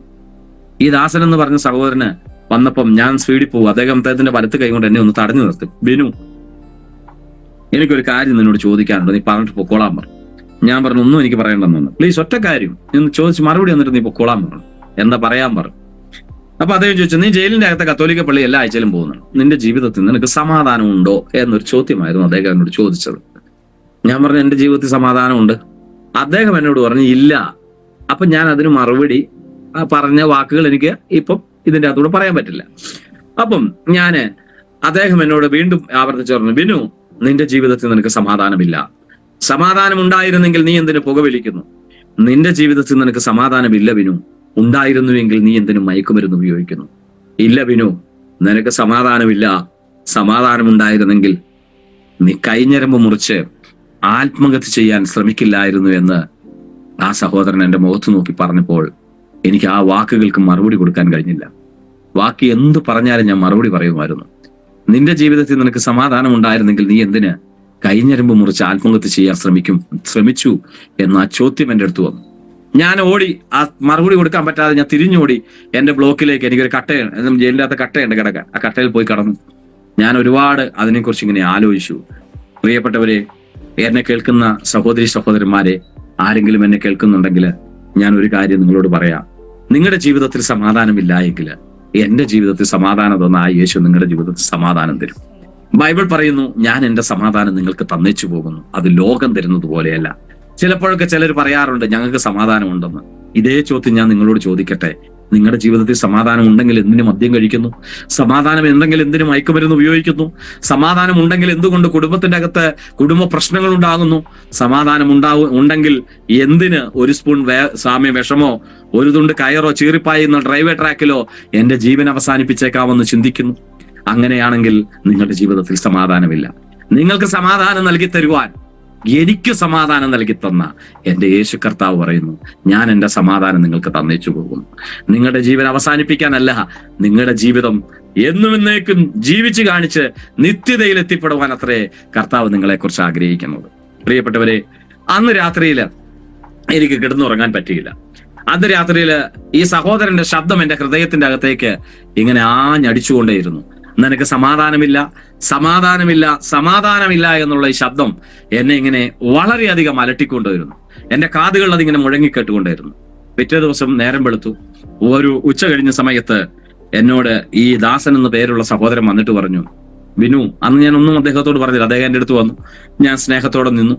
അദ്ദേഹം എന്നോട് പറഞ്ഞു, ബിനുവേ, നീ ഇന്നൊരു ദിവസം ഞങ്ങളുടെ പ്രാർത്ഥനയ്ക്ക് വാ. ഇനി നിന്നെ ഞങ്ങൾ ബുദ്ധിമുട്ടിക്കത്തില്ല. ഒരിക്കലും നിന്റെ അടുത്ത് ഞങ്ങൾ ആരും വരില്ല. ഇന്നൊരൊറ്റ ദിവസം നീ വന്നാൽ മതി. അപ്പൊ ഞാൻ സത്യത്തിൽ വിചാരിച്ചു, ശല്യം ഒഴിഞ്ഞല്ലോ, ഒന്ന് പോയേക്കാമെന്നൊരു തോന്നലുണ്ടായി. എന്നിട്ട് അദ്ദേഹം പറഞ്ഞു, ഒരു പ്രവചനം പോലെ അദ്ദേഹം എന്നോട് പറഞ്ഞു, ബിനുവേ, യേശുവിന് നിന്നെ കുറിച്ച് പദ്ധതിയുണ്ട്. യേശു നിന്നെ സ്നേഹിക്കുന്നു. നിന്നെ ആരെല്ലാം തള്ളിക്കളഞ്ഞാലും പാപത്തെ വെറുത്ത് പാപിയെ സ്നേഹിക്കുന്ന ഒരു ദൈവമുണ്ട്. ആ ദൈവം നിന്നെ സ്നേഹിക്കുന്നു. യേശുവിന് നിന്നെ വേണം ബിനുവേ. അപ്പൊ ഞങ്ങള് ജയിലിന്റെ അകത്ത് പ്രാർത്ഥന കൂടുന്ന ഒരു 5-8 പേര് എല്ലാ ദിവസവും ഞങ്ങൾ ഇരുന്ന് പ്രാർത്ഥിക്കുന്ന ആൾക്കാരുണ്ട്. ഞങ്ങളെല്ലാം ഈ ജയിലിന്റെ അകത്ത് വെച്ച് യേശുവിനെ അറിഞ്ഞു വരാം. ഞങ്ങളുടെ ഈ പ്രാർത്ഥനാ കൂട്ടായ്മയിലൂടെ പുറത്തേക്ക് പോയ ഒരുപാട് പേരുണ്ട്. അക്ബർ അലി, സുരേഷ്, സജീവൻ, ഗോപകുമാർ, പോളച്ചൻ, ഇങ്ങനെ അനവധി ആൾക്കാര് ഈ ജയിൽ മുഖാന്തരം പുറത്ത് പോയിട്ടുണ്ട്. അവരെല്ലാം ഇന്ന് നല്ല നിലയിൽ ചിലർ കർത്താവിന്റെ വേല ചെയ്യുന്നു, ചിലർ സമാധാനത്തോടെ കർത്താവിനെ സേവിക്കുന്നു. അതുകൊണ്ട് ബിനു, അവരെ പോലെ തന്നെ നല്ലൊരു ജീവിതം ക്രിസ്തു യേശു നിങ്ങൾക്കും തരാൻ തയ്യാറാണ്. ഇന്നൊരൊറ്റ ദിവസം ഞങ്ങളുടെ കൂട്ടായ്മയിലേക്ക് വായോ എന്ന് പറഞ്ഞ് അദ്ദേഹം എന്നെ നിർബന്ധിച്ചപ്പോൾ ഞാൻ അദ്ദേഹത്തിന്റെ കൂടെ പോയി. സത്യം പറഞ്ഞാൽ ശല്യം ഒഴിവായല്ലോ എന്ന് വിചാരിച്ചുകൊണ്ടാണ് ഞാൻ പോയത്. പക്ഷെ ഞാൻ ചെന്നപ്പോൾ 4-5 പേരേ ഉള്ളൂ. ഒരു ബിൽഡിങ്ങിന്റെ മുമ്പിലാണ് അവര് പായിട്ടിരിക്കുന്നത്. ആ ബിൽഡിംഗ് ആണ് ഞായറാഴ്ച ജയിൽ ആരാധനയ്ക്ക് വേണ്ടി തുറന്നു കൊടുക്കുന്നത്. ബാക്കി ഒരു ദിവസവും അവർ തുറന്നു കൊടുക്കത്തില്ല. അതുകൊണ്ട് ഈ ബിൽഡിങ്ങിന്റെ മുമ്പിലിരുന്ന് ഇവർ പ്രായിട്ട് പ്രാർത്ഥിക്കുകയാണ്. അപ്പൊ ഞാൻ ചെന്ന് കഴിഞ്ഞപ്പം എനിക്ക് വലിയ താല്പര്യമൊന്നുമില്ല. ഞാൻ ചെന്ന് കഴിഞ്ഞപ്പോൾ ഇവര് പ്രാർത്ഥിക്കുന്നത് ഇവരുടെ കണ്ണിലേക്കൊക്കെ നോക്കി ഇങ്ങനെ വലിയ ഗൗരവത്തോടെ, കാരണം ഞാൻ ആള് തരികടയാണേലും ഞാൻ ഗ്രാനായിക്കാരനാണല്ലോ. അപ്പൊ എനിക്ക് ഇവരെ ഒന്നും ഉൾക്കൊള്ളാൻ പറ്റത്തില്ല. കാരണം അതുകൊണ്ട് ഞാൻ ആ ഒരു ഗൗരവ മനോഭാവത്തോടെ ഇവരുടെ മുഖത്തേക്ക് നോക്കിക്കൊണ്ടു. അപ്പൊ അതിൻ്റെ അകത്ത് വർഗീസ് എന്ന് പറയുന്ന ഒരു സഹോദരനാണ് ഈ പ്രാർത്ഥന ലീഡ് ചെയ്യുന്നത്. അപ്പം ഓരോ ആൾക്കാര് അതിൻ്റെ അകത്ത് പുറത്തുനിന്ന് പാസ്റ്റർമാരും വരുന്നില്ല. ഓരോ സമയത്ത് ഓരോ ആൾക്കാർ അതിൻ്റെ അകത്ത് പ്രാർത്ഥന ലീഡ് ചെയ്യും. ഒരാൾ റിലീസ് ചെയ്യുമ്പോൾ ആ ശുശ്രൂഷ വേറൊരാൾ ഏറ്റെടുക്കും. അങ്ങനെയാണ് ഇന്നും കണ്ണൂരും വിയൂരും പൂജപ്പുര സെൻട്രൽ ജയിലുകളിലും ഇപ്പോഴും പ്രാർത്ഥനയും ആരാധനയും ഒക്കെ നടന്നുകൊണ്ടിരിക്കുന്നത്. ആ സമയത്ത് ഒരു 43 പേരെ കർത്താവ് ആ ഉണർവിൻ്റെ അകത്ത് അന്ന് ആ സമയത്ത് ഒരു ഉണർവ് നടന്നുകൊണ്ടിരിക്കുക. കാരണം ആര് സുവിശേഷം പറഞ്ഞാലും ജനം എന്ത് ചെയ്യുക? രക്ഷിക്കപ്പെടുക. അങ്ങനെ 43 പേര് തടവിൽ ആ സമയത്ത്, ഞാൻ ഉണ്ടായിരുന്ന സമയത്ത് രക്ഷിക്കപ്പെട്ടു. അതിൽ 23ാമത്തെ ആളാണ് ഞാൻ. അപ്പൊ ഈ 5-6 പേര് ഇങ്ങനെ ഇരിക്കുന്നുണ്ട്. അവിടെ ഇരുന്ന് ഇവർ പ്രാർത്ഥിക്കാൻ തുടങ്ങി. ആദ്യത്തെ ഇവരുടെ പ്രാർത്ഥന ജയിലിൽ നിന്ന് രക്ഷിക്കപ്പെട്ട് പുറത്തുപോയ ആൾക്കാരുടെ നിലനിൽപ്പിന് വേണ്ടിയുള്ള പ്രാർത്ഥനയായിരുന്നു. രണ്ടാമത്തെ പ്രാർത്ഥന വർഗീസ് സഹോദരൻ പറയുക, നമുക്ക് ഈ ബിനുവിന് വേണ്ടി ഒന്ന് പ്രാർത്ഥിക്കാം, എല്ലാവർക്കും മാറി മാറി പ്രാർത്ഥിക്കാം, ചുരുക്കം പ്രാർത്ഥിച്ചാൽ മതി. അവന് യേശുവിന് ആവശ്യമുണ്ട്, യേശു അവനെ സ്നേഹിക്കുന്നുണ്ട്. അതുകൊണ്ട് നല്ലൊരു ജീവിതം, നല്ലൊരു മാനസാന്തരം. ആരെല്ലാം ഉപേക്ഷിച്ചാലും ഉപേക്ഷിക്കാത്ത യേശുവിന്റെ സ്നേഹം ബിനുവിലേക്ക് കടന്നു വരട്ടെ. നമുക്ക് എല്ലാവർക്കും ബിനുവിന് വേണ്ടി പ്രാർത്ഥിക്കാമെന്ന് പറഞ്ഞ് ഞാൻ നോക്കിയപ്പോൾ 4-5 സഹോദരന്മാര് ആ പായയിൽ അവർ മുട്ടയിൽ നിൽക്കുന്നു. ഞാൻ അവരുടെ മുഖത്തേക്ക് നോക്കി നിൽക്കുന്നു. കണ്ണു തുറന്നു, അവരുടെ എല്ലാം കണ്ണുകൾ അടഞ്ഞു, അവരുടെ എല്ലാം കൈകൾ മുകളിലേക്ക് ഉയർത്തിപ്പിടിച്ചു. ഓരോരുത്തരും മാറി മാറി പ്രാർത്ഥിക്കാൻ തുടങ്ങി. ഞാൻ ഒരു ഇഷ്ടമില്ലാത്തൊരു മനോഭാവത്തോടെ ഞാൻ അവരുടെ മുഖത്തേക്ക് നോക്കി നിന്നു. കുറച്ചു കഴിഞ്ഞപ്പോൾ പ്രാർത്ഥിക്കുന്ന ഓരോരുത്തരുടെ കണ്ണുകളിലേക്ക് ഞാൻ നോക്കിയപ്പോൾ മുട്ടയിൽ നിന്ന് കൈകൾ മുകളിലേക്ക് ഉയർത്തിപ്പിടിച്ച് പ്രാർത്ഥിച്ചുകൊണ്ടിരിക്കുന്ന ഓരോ സഹോദരന്മാരുടെ കണ്ണിൽ നിന്നും കണ്ണുനീരുകൾ താരതാരയായി താഴേക്ക് വീണുകൊണ്ടിരിക്കുക. ഓരോ സഹോദരന്മാരും ബിനുവിനെ രക്ഷിക്കണമേ, ബിനുവിന് ഒരു നല്ല ജീവിതം കൊടുക്കണമേ, ബിനുവിനെ മാനസാന്തരപ്പെടുത്തണമേ, ബിനുവിനെ സ്നേഹിക്കണമേ എന്ന് പറഞ്ഞ് പ്രാർത്ഥിക്കുമ്പോൾ അവരുടെ കണ്ണിൽ നിന്നും കണ്ണുനീര് ധാരധാരയായി താഴേക്ക് ഉറ്റുറ്റായി വീണുകൊണ്ടിരിക്കുക. അടുത്തയാൾ പ്രാർത്ഥിച്ചപ്പോൾ ഞാൻ അവരുടെ മുഖത്തേക്ക് നോക്കി. അവരുടെ കണ്ണിൽ നിന്നും അങ്ങനെ തന്നെ കണ്ണുനീരുകൾ ഇങ്ങനെ വീണുകൊണ്ടിരിക്കുകയാണ്. ആ കണ്ണുനീര് കണ്ടു കഴിഞ്ഞപ്പോൾ പെട്ടെന്ന് ഞാനൊരു നിമിഷം സ്റ്റക്കായി പോയി. ഞാൻ അവിടെ ഇരുന്ന് ഇങ്ങനെ ചിന്തിച്ചു, ഒരു ക്രിസ്ത്യാനിയായി ജനിച്ചു വളർന്ന ഞാൻ എൻ്റെ ജീവിതത്തില് ഇതുപോലെ ഒരു പ്രാർത്ഥന ഞാൻ കണ്ടിട്ടില്ല. പലരെയും ഞാൻ ആശ്രയിച്ചു, പലർക്കും കത്തുകൾ എഴുതി. ഒരാശ്വാസ വാക്കുപോലും ആരും എനിക്ക് വേണ്ടി പറയാതിരുന്നപ്പോൾ ഈ തടവുകാരായിരിക്കുന്നേ ഈ സഹോദരങ്ങള് എനിക്ക് വേണ്ടി ഇത്ര ആത്മാർത്ഥതയോടെ പ്രാർത്ഥിക്കുന്നുവെങ്കിൽ ഇവരുടെ അകത്തു വ്യാപരിക്കുന്ന ഈ സ്നേഹമേത്, ഇതൊന്നറിഞ്ഞാൽ കൊള്ളാമെന്നുള്ള ഒരു ചിന്ത എൻ്റെ ഹൃദയത്തിലേക്ക് ആദ്യമായി അവിടെ നിന്ന് കടന്നു വരികയാണ്. ഞാൻ ബ്ലോക്കിലേക്ക് പോയി. ഈ സഹോദരന്മാരുടെ പ്രാർത്ഥന എന്നെ വളരെയധികം അലട്ടി. ഒരു ബുക്ക് നോക്കിയുള്ള പ്രാർത്ഥനയല്ല, കാണാതെ പഠിച്ച ഒരു പ്രാർത്ഥനയല്ല. ഇവർ മുട്ടയിൽ നിന്ന് പ്രാർത്ഥിക്കുന്ന ഈ പ്രാർത്ഥന എന്നെ വളരെയധികം ചിന്തിപ്പിച്ചു. പിറ്റേ ദിവസം ഞാൻ വീണ്ടും ആരും വിളിക്കാതെ, ഇവരെന്നോട് പറഞ്ഞ വാക്ക് പാലിച്ചു, ഇനി വിളിക്കില്ല എന്ന് പറഞ്ഞു. ഇവരാരും പറയാതെ തന്നെ ഞാൻ ആ സമയമായപ്പോൾ ഇവരുടെ പ്രാർത്ഥന നടക്കുന്ന സ്ഥലത്ത് ഞാൻ എത്തി. ഞാൻ അവിടെ എത്തിയപ്പോൾ ഞാനാണോ വന്നതെന്ന് തോന്നിപ്പോയി. പക്ഷെ പിന്നീട് എനിക്ക് മനസ്സിലായി, ഞാനല്ല പോയത്, എന്നെ കൊണ്ടുപോയത് എൻ്റെ കർത്താവാണ്. ഞാൻ ആ കൂട്ടായ്മയിൽ ചെന്ന് വീണ്ടും അവിടെ പ്രാർത്ഥനയിലിരുന്നു. അന്ന് ആ കൂട്ടത്തില് ഒരു സഹോദരൻ എഴുന്നേറ്റ് നിന്ന്, അപ്പൊ ചില സമയത്ത് ചില അനുഭവങ്ങളൊക്കെ പറയാനൊക്കെ അവസരം കൊടുക്കും. അതിലൊരു സഹോദരൻ എഴുന്നേറ്റ് നിന്ന് ആ സഹോദരൻ ഒരു പാട്ട് പാടി. ആ പാട്ടിന്റെ വരി എന്നെ വളരെയധികം സ്പർശിച്ചു. ആ പാട്ടിന്റെ അവസാന വരികൾ, അതായത് കാൽവരി ക്രൂശിലെ സ്നേഹമേ എന്ന് തുടങ്ങുന്ന ആ പാട്ടിന്റെ അവസാന വരികൾ എങ്ങനെയായിരുന്നു? നാട്ടുകാർ വീട്ടുകാർ കൂട്ടമായി എന്നെ നിന്ന പരിഹാസം ചൊല്ലുമ്പോ, നാട്ടുകാർ വീട്ടുകാർ കൂട്ടമായി എന്നെ നിന്ന പരിഹാസം ചൊല്ലുമ്പോൾ, ഓർത്തിടും ഞാൻ എൻ്റെ പ്രിയനെ, പുഞ്ചിരി തൂകും ആ പൊന്മുഖം, കാൽവരി ക്രൂശിലെ സ്നേഹമേ, എന്നെ വീണ്ടെടുത്ത മഹാസ്നേഹമേ, പൊന്നു മാറോടണച്ചിടും സ്നേഹമേ, എൻ്റെ കണ്ണീർ തുടച്ചിടും സ്നേഹമേ. ഈ പാട്ടിന്റെ ഏറ്റവും അവസാന വരി, നാട്ടുകാർ വീട്ടുകാർ കൂട്ടമായി എന്നെ നിന്ന പരിഹാസം ചൊല്ലിയപ്പോൾ ഓർത്തിടും ഞാൻ എൻ്റെ പ്രിയനെ, പുഞ്ചിരി തൂകും ആ പൊന്മുഖം എന്നുള്ള ആ പാട്ടിന്റെ വരിയെക്കുറിച്ച് ഞാൻ ഇങ്ങനെ ചിന്തിച്ചുകൊണ്ടിരുന്ന സമയത്ത് വർഗീസ് സഹോദരൻ എഴുന്നേറ്റ്, പ്രസംഗിച്ചൊന്നുമില്ല, എഴുന്നേറ്റ് നിന്ന് നമുക്കൊരു വാക്യം വായിക്കാമെന്ന് പറഞ്ഞു. ആ സഹോദരൻ തന്നെ അത് വായിച്ചു. ആ വാക്യം ഈ വാക്യമായിരുന്നു, യേശയ്യാ പ്രവാചകന്റെ പുസ്തകം 49-ാം അധ്യായത്തിന്റെ 15-ാമത്തെ വാക്യം. ഒരു സ്ത്രീ തന്റെ കുഞ്ഞിനെ മറക്കുമോ? താൻ പ്രസവിച്ച മകനോട് കരുണ തോന്നാതിരിക്കുമോ? അവർ നിന്നെ മറന്നാലും ഞാൻ നിന്നെ മറക്കുകയില്ല. ഇതാ ഞാൻ നിന്നെ എൻ്റെ ഉള്ളം കയ്യിൽ രേഖപ്പെടുത്തിയിരിക്കുന്നു എന്നുള്ള ആ വചനം എന്നെ വളരെയധികം എന്നെ സ്പർശിച്ചു. എനിക്ക് എന്താ സംഭവിച്ചതെന്ന് എനിക്കറിയത്തില്ല. ഞാൻ അവിടെ ഇരുന്ന് വിങ്ങി വിങ്ങി പൊട്ടി കരയാൻ തുടങ്ങി. ഞാൻ ഏങ്ങലടിച്ച് ഞാൻ കരയാൻ തുടങ്ങി. എനിക്ക് കരച്ചിൽ നിർത്താൻ കഴിയുന്നില്ല. വേറൊന്നുമല്ല, ഒരു ക്രിസ്തീയ കുടുംബത്തിൽ ജനിച്ചു വളർന്നിട്ട് എൻ്റെ അപ്പനോ അമ്മയോ എൻ്റെ സഹോദരങ്ങളോ എൻ്റെ ബന്ധുമിത്രാദികളോ ആരും ഇതുവരെ ഇത്രയധികം എന്നെ സ്നേഹിക്കുന്ന യേശുവിനെ കുറിച്ച് എന്നോട് ആരും പറഞ്ഞു തന്നില്ലല്ലോ.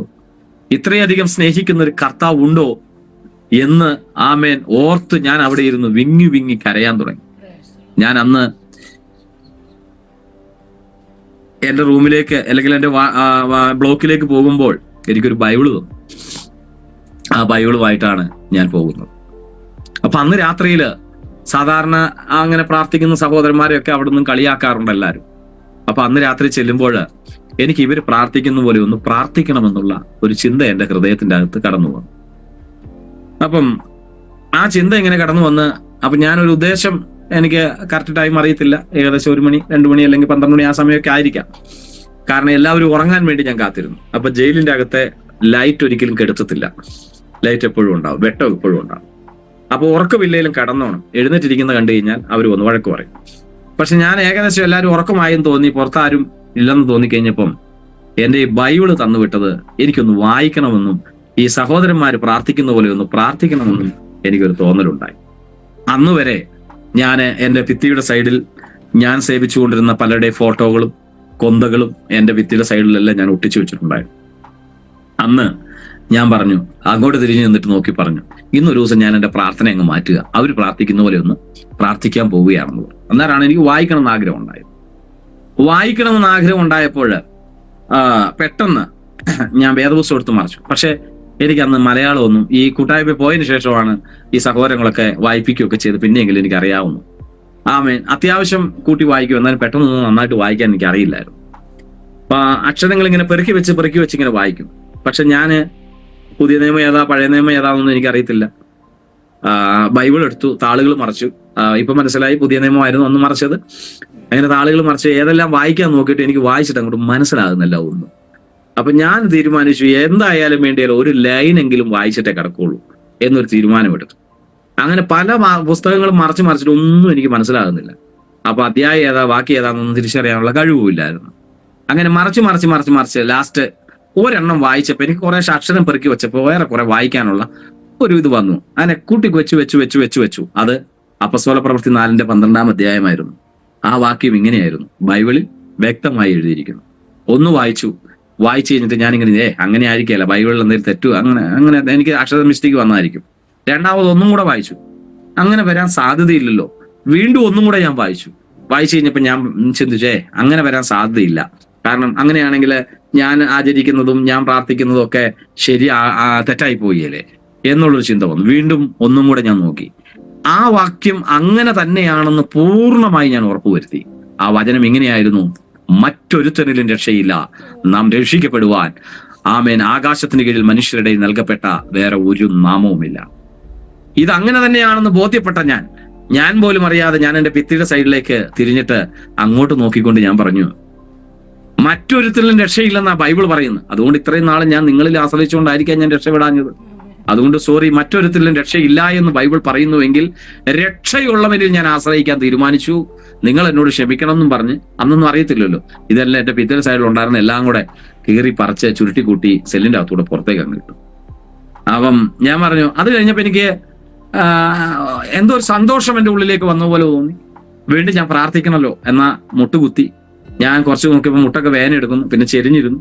അപ്പൊ ഒരു അന്തരീക്ഷത്തിൽ ഒന്ന് അവർ പ്രാർത്ഥിക്കുന്ന പോലെ പ്രാർത്ഥിക്കാന്നൊക്കെ അങ്ങനെ പ്രാർത്ഥിക്കാൻ വേണ്ടി ഞാൻ തുടങ്ങുകയാണ്. അപ്പൊ ഞാൻ പ്രാർത്ഥിക്കാൻ വേണ്ടി തുടങ്ങി. ഞാൻ കണ്ണടച്ച് ഇങ്ങനെ പ്രാർത്ഥിക്കുക, കർത്താവേ, എനിക്ക് ആ സഹോദരന്മാർ പ്രാർത്ഥിക്കുന്ന പോലെ പ്രാർത്ഥിക്കാൻ എനിക്ക് തോന്നുകയാണ്. എനിക്ക് പ്രാർത്ഥിക്കാനൊന്നും അറിയില്ല, നീ എന്നെ രക്ഷിക്കണം, നീ എന്നെ സഹായിക്കണം എന്നൊക്കെ പറഞ്ഞുകൊണ്ടാണ്, നീ എന്നുള്ള വാക്കല്ല, അങ്ങെന്നാണ് അവിടുന്ന് പറയുന്നത്. ഇപ്പൊ ഞാൻ പറഞ്ഞപ്പോ നീ എന്നൊക്കെ പറഞ്ഞു എന്നല്ല, അങ്ങ് എന്നെ രക്ഷിക്കണം, അങ്ങ് എന്നെ സഹായിക്കണം എന്നൊക്കെ പറഞ്ഞുകൊണ്ടാണ്. അപ്പൊ അങ്ങനെ പറഞ്ഞുകൊണ്ടിരിക്കുന്നതിന്റെ ഇടയിൽ ഞാൻ കർത്താവിനോട് അറിയാതെ പറഞ്ഞു, കർത്താവേ, നന്നാവണമെന്നൊക്കെ എനിക്ക് ആഗ്രഹമുണ്ട്, പക്ഷെ എങ്ങനെ നന്നായി ജീവിക്കും? നാട്ടുകാരും വീട്ടുകാരും മുഴുവനും എന്നെ വെറുത്തു, പുറത്തിറങ്ങിയ പോലീസുകാർ ജീവിക്കാൻ സമ്മതിക്കുകയില്ല. ആ ഒരു അവസ്ഥയിലാണ് കർത്താവ്, പിന്നെ ഞാൻ എങ്ങനെ നന്നായി ജീവിക്കും എന്ന് ഞാൻ കർത്താവിനോട് പറഞ്ഞുകൊണ്ടിരിക്കുന്ന സമയത്ത് ഒരു ഇടിമുഴക്കം പോലെ ഒരു ശബ്ദം എൻ്റെ കാതിലേക്ക് പെട്ടെന്ന് കടന്നു വരികയാണ്. അത് വേറൊന്നുമല്ല, വർഗീസ് സഹോദരൻ വായിച്ച അതേ ബൈബിൾ വാക്യമാണ് ഒരു ശബ്ദമായിട്ട് എൻ്റെ കാതിലേക്ക് വരുന്നത്. ഒരു സ്ത്രീ തൻ്റെ കുഞ്ഞിനെ മറക്കുമോ? താൻ പ്രസവിച്ച മകനോട് കരുണ തോന്നാതിരിക്കുമോ? അവർ നിന്നെ മറന്നാലും ഞാൻ നിന്നെ മറക്കില്ല. ഇതാ ഞാൻ നിന്നെ എൻ്റെ ഉള്ളം കയ്യിൽ രേഖപ്പെടുത്തിയിരിക്കുന്നു. ഞാൻ ചുറ്റുപാട് നോക്കി, ആരെയും കാണുന്നില്ല. ഇത് ഞാൻ വർഗീസ് സഹോദരൻ അവിടെ വായിച്ചു കേട്ട വചനമാണ്. ആ വാക്യം ഒരു ഇടിമുഴക്കം പോലെ എൻ്റെ കാതുകളിൽ മുഴങ്ങി. ഞാൻ ചുറ്റുപാടും ഒക്കെ നോക്കി, ആരെയും കണ്ടില്ല. അപ്പൊ എനിക്കൊരു ധൈര്യം കിട്ടി. ഞാൻ അവിടെ ഇരുന്നൊരു തീരുമാനം എടുത്തു. അപ്പൻ ഉപേക്ഷിച്ചാലും അമ്മ ഉപേക്ഷിച്ചാലും പോലീസുകാർ കണ്ടില്ല പിടിച്ചാലും വേണ്ടിയല്ല, ആരെന്നെ എന്ത് ചെയ്താലും വേണ്ടിയല്ല, എന്നെ സ്നേഹിക്കാൻ എനിക്കൊരു കർത്താവ് ഉണ്ടെങ്കിൽ ആ കർത്താവ് മതി എന്നൊരു ഉറച്ച തീരുമാനം അവിടെ വെച്ച് ഞാൻ എടുത്തു. അവിടുന്ന് ഞാൻ വീണ്ടും നിരന്തരം കൂട്ടായ്മയ്ക്ക് പോകാൻ തുടങ്ങി. എൻ്റെ ജീവിതത്തിൽ സമാധാന സന്തോഷം കണ്ട് മറ്റു പലരും വരാൻ തുടങ്ങി പ്രാർത്ഥനയിലേക്ക്. എൻ്റെ ജീവിതത്തിൽ മാറ്റം കണ്ട് ഉദ്യോഗസ്ഥന്മാർക്ക് പോലും അതിശയമായി തോന്നാൻ തുടങ്ങി. അന്ന് വരെ അതിൻ്റെ അകത്ത് പുകവലിക്കുമായിരുന്നു, മറ്റ് മയക്കുമരുന്നൊക്കെ ഉപയോഗിക്കുമായിരുന്നു. പക്ഷേ അന്ന് അവിടെ കൂട്ടായ്മയിൽ വെച്ച് ഞാൻ വർഗീസ് സഹോദരനോട് ചോദിച്ചു, സഹോദര, എന്റെ പാവമൊക്കെ ദൈവം ക്ഷമിക്കുമോ എന്ന് ചോദിച്ചു കഴിഞ്ഞപ്പോൾ ബൈബിൾ വായിച്ച് എന്നെ കേൾപ്പിച്ചു. അറിയായ്മയുടെ കാലങ്ങളെ അവൻ കടക്കിടുന്നില്ല, എല്ലാവരും എല്ലായിടത്തും മാനസാന്തരപ്പെടണമെന്ന് ദൈവം മനുഷ്യനോട് കൽപ്പിക്കുന്നു. അതുകൊണ്ട് നിന്റെ പാപം എത്ര കടും ചുമപ്പാണേലും അത് ഹിമം പോലെ അവൻ വെളുപ്പിക്കും. നിന്റെ ജീവിതത്തിൽ അറിയാത്ത കാലഘട്ടത്തിൽ സംഭവിച്ചതെല്ലാം ദൈവം നിന്നോട് ക്ഷമിക്കും എന്ന് എന്നോട് പറഞ്ഞു. അതിനുശേഷം എൻ്റെ ജീവിതത്തില് വിടുതലിന് വേണ്ടി അവർ പ്രാർത്ഥിച്ചു. അന്ന് പ്രാർത്ഥിച്ച് എനിക്ക് വേണ്ടി പ്രാർത്ഥിച്ച അന്ന് ഉപേക്ഷിച്ചതാണ് പുകവലിയും മദ്യവും മയക്കുമരുന്നുമെല്ലാം. സ്വർഗത്തിലെ ദൈവത്തിന്റെ സന്നിധിയിൽ എപ്പോഴും പ്രാർത്ഥിക്കുകയും ആരാധിക്കുകയും ഞങ്ങളൊക്കെ അവിടെ നിന്ന് ആത്മാവിൽ ജയിലിന്റെ അകത്ത് നിന്ന് ആരാധിക്കുമായിരുന്നു. ഒരനുഭവം കൂടെ ഞാൻ പറയട്ടെ. ഞങ്ങളുടെ ജയിലിന്റെ അകത്ത് ടൂറിന് വിസിറ്റിങ്ങിന് ആൾക്കാർ വരുമായിരുന്നു. ഞാനിത് പറയുന്നത് എന്നെ കേൾക്കുന്ന ചിലർക്ക് ഒരു അനുഗ്രഹമാകാൻ വേണ്ടിയാണ്. അപ്പം ഒരു ഞായറാഴ്ച ഒരു ബസ് നിറച്ചും ആൾക്കാര് ടൂറിന് വന്നു. അപ്പം അവരിങ്ങനെ വാർഡൻ ഉണ്ടാവും അവരുടെ കൂട്ടത്തില്. അപ്പൊ ആ വാർഡൻ ഇങ്ങനെ പോകുന്ന സമയത്ത് ഇത് 1-ാം സെല്ല്, ഇത് 2-ാം സെല്ല്, ഇത് റിമാൻഡ് പ്രതികൾ ഇടുന്നത്, ഇത് 7-ാം സെല്ല് രാഷ്ട്രീയക്കാർ ഇടുന്നത്, ഇത് 2-ാം സെല്ല് തൂക്കം പിരിക്കാൻ വേണ്ടിയിട്ട്, അങ്ങനെ ഓരോ സെല്ലുകളൊക്കെ ഇങ്ങനെ പരിചയപ്പെടുത്തി ഇവരെല്ലാം ഇങ്ങനെ കൊണ്ടുപോവുകയാണ്. ആ പോകുന്ന വഴിയിലാണ് ദൈവത്തെ ആരാധിക്കാൻ വേണ്ടി ഞങ്ങൾക്ക് തന്ന കെട്ടിടം. അതിന്റെ അകത്ത് നിന്ന് കുറച്ച് തടവുകാർ ആത്മാവിൽ നിറഞ്ഞുകൊണ്ട് എന്തതിശയമേ എന്നൊക്കെ പാടി ദൈവത്തെ നൃത്തം ചെയ്ത് ആരാധിച്ചുകൊണ്ടിരിക്കുകയാണ്. ജയിലിന്റെ അകത്ത് കർത്തൃമേശയില്ല, ശ്രോത്രക്കാഴ്ചയില്ലെന്ന് മാത്രമേ ഉള്ളൂ. ഇതിന് സാഹചര്യം ഇല്ലാത്തതുകൊണ്ടാണ്. ബാക്കി എല്ലാ ശുശ്രൂഷകളും അതിൻ്റെ അകത്തുണ്ടായിരുന്നു. ആത്മാവിൽ ദൈവത്തെ നൃത്തം ചെയ്ത് ആരാധിച്ചുകൊണ്ടിരിക്കുന്ന സമയത്ത് ഈ പോയവർ മുഴുവനും ഈ ബിൽഡിങ്ങിന് ജനലുകളില്ല, അതൊരു ജനലും വെക്കത്തില്ല. അപ്പം എല്ലാവരും ഈ ജനലിന്റെ അടുത്തേക്ക്, എല്ലാവരും ഇല്ല, അതിൻ്റെ അകത്ത് കുറച്ച് ആൾക്കാർ വന്ന് ജനലിന്റെ അടുത്ത് വന്ന് അകത്തേക്ക് ഞങ്ങളുടെ പാട്ടും ആരാധനയൊക്കെ കേട്ട് ഇങ്ങനെ നോക്കിക്കൊണ്ടിരിക്കുക. അപ്പൊ നമ്മളും പാട്ടൊക്കെ പാടി പ്രാർത്ഥിക്കുന്ന സമയത്ത് ഇടയ്ക്ക് ഇങ്ങനെ കണ്ണു തുറന്ന് നോക്കാറുണ്ടല്ലോ. അതേപോലെ ഞാനും ആ ജനലിന്റെ അടുത്ത് നിന്ന് ഇടയ്ക്കൊന്ന് കണ്ണു തുറന്ന് നോക്കി. ഇപ്പം കുറെ ആൾക്കാർ ഈ ജനൽ സൈഡിൽ നിന്ന് ഞങ്ങളിങ്ങനെ നോക്കിക്കൊണ്ടിരിക്കുക. അപ്പൊ ഞാനിങ്ങനെ നോക്കുന്നത് കണ്ടപ്പം അവർ പെട്ടെന്ന് അങ്ങോട്ട് മാറിപ്പോയി. ആ പോകുന്ന കൂട്ടത്തിൽ ഒരാൾ ഇങ്ങനെ പറഞ്ഞു, ജയിലിന്റെ അകത്ത് ഇത്രയും സന്തോഷമുള്ള ആൾക്കാരാണ് ഉണ്ടോ എന്ന് ചോദിച്ച് അവർ പോവുകയാണ്. ഞാനിത് എന്തിനാ പറഞ്ഞതെന്നറിയാമോ? യേശു ക്രിസ്തുവിനെ ഒരാൾ ഹൃദയത്തിന്റെ ആഴങ്ങളിൽ സ്വീകരിച്ചു കഴിഞ്ഞാൽ അവൻ ചെറ്റക്കുടിലാണേലും, അവൻ മരച്ചുവട്ടിലാണെങ്കിലും, അവൻ കാരാഗ്രഹത്തിന്റെ അകത്താണേലും, അവൻ കടവരാന്തയിലാണേലും അവന്റെ ജീവിതത്തിൽ എന്നും സന്തോഷമുണ്ടാകും. അവൻ എപ്പോഴും സന്തോഷിച്ചുകൊണ്ടേയിരിക്കും. അതുകൊണ്ട് ചെറ്റക്കുടിലാണേലും മരച്ചുവട്ടിലാണേലും നിങ്ങളുടെ സാഹചര്യം എത്ര പ്രതികൂലത്തിന്റെ നടുവിലാണെങ്കിലും യേശുവിനെ നിങ്ങൾ കണ്ടുമുട്ടിയിട്ടുണ്ടെങ്കിൽ നിങ്ങളുടെ ഉള്ളിൽ ഒരു വലിയ സന്തോഷമുണ്ട്. ആ സന്തോഷം അനുഭവിക്കാൻ കഴിയാത്ത ഒരു വ്യക്തിയാണ് എന്നെ കേൾക്കുന്നതെങ്കിൽ ആ സന്തോഷം അനുഭവിക്കാനുള്ള ഏക മാർഗം യേശു ക്രിസ്തുവാണ്. യേശു ക്രിസ്തുവിന് ഹൃദയം കൊടുക്കുവാൻ. ദേവദാസിനെ പ്രൈസ് ആ മുറിക്ക് ജനൽ ഇല്ലെന്നാണോ പാസ്റ്റർ പറഞ്ഞ? ഉണ്ടെന്നാണോ പറഞ്ഞത്? ജനലില്ല. കാരണം ജയിലിലെ ബ്ലോക്കിനോ സെല്ലുകൾക്കൊന്നും ജനൽ ജനലുണ്ട്, അതിന്റെ ഡോറില്ല, ഇങ്ങനെ അടയ്ക്കുന്ന ജനൽ പാളികൾ പാളികൾ വെക്കത്തില്ല. അടപ്പില്ല പാളികളിൽ. അത് ജനലിലെ സെല്ലുകൾക്കൊന്നും വെക്കത്തില്ല. കാരണം ഇതെല്ലാം അടച്ച് ആത്മഹത്യയോ അല്ലെങ്കിൽ മറ്റെന്തെങ്കിലും പ്രശ്നങ്ങളോ വരാതിരിക്കാൻ വേണ്ടിയാണ്, ഒരു സുരക്ഷയുടെ ഭാഗമായതുകൊണ്ടാണ് വെക്കാത്തത്.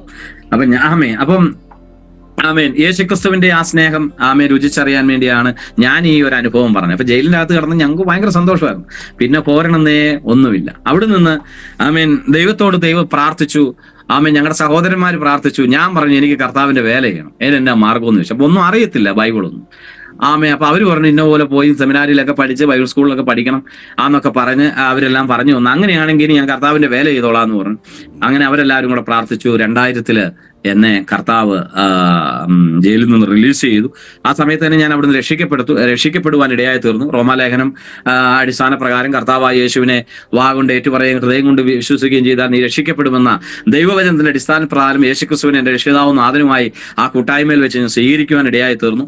2000 ജയിലിന്റെ അകത്ത് റിലീസായ ഞാന് നേരെ എറണാകുളം ജില്ലയിൽ വന്നു. എറണാകുളത്ത് വന്ന് ഞാൻ ഒരു സഭയുമായിട്ട് ബന്ധപ്പെട്ട് അവിടുത്തെ റോയ് ചെറിയാനെന്ന് പറഞ്ഞൊരു പാസ്റ്റർ ഉണ്ട്. ആ പാസ്റ്ററുടെ സഭയിൽ ഞാൻ ചെന്നു.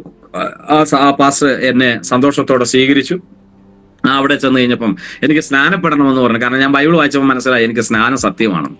അതുകൊണ്ട് എനിക്ക് സ്നാനപ്പെടണം പാസ്റ്റർ എന്ന് പറഞ്ഞു. അപ്പൊ പാസ്റ്റർ അങ്ങനെ പെട്ടെന്നൊന്നും പെടുത്താൻ പറ്റിയല്ല എന്നും പറഞ്ഞുകൊണ്ട് എന്നെ ഒരു 2 മാസക്കാലം എന്നെ വചനം പഠിപ്പിച്ച് 2 മാസത്തിന് ശേഷം എന്നെ പിതാവിന്റെയും പുത്രന്റെയും പരിശുദ്ധാത്മാവിന്റെയും നാമത്തിൽ എന്നെ സ്നാനപ്പെടുത്തി.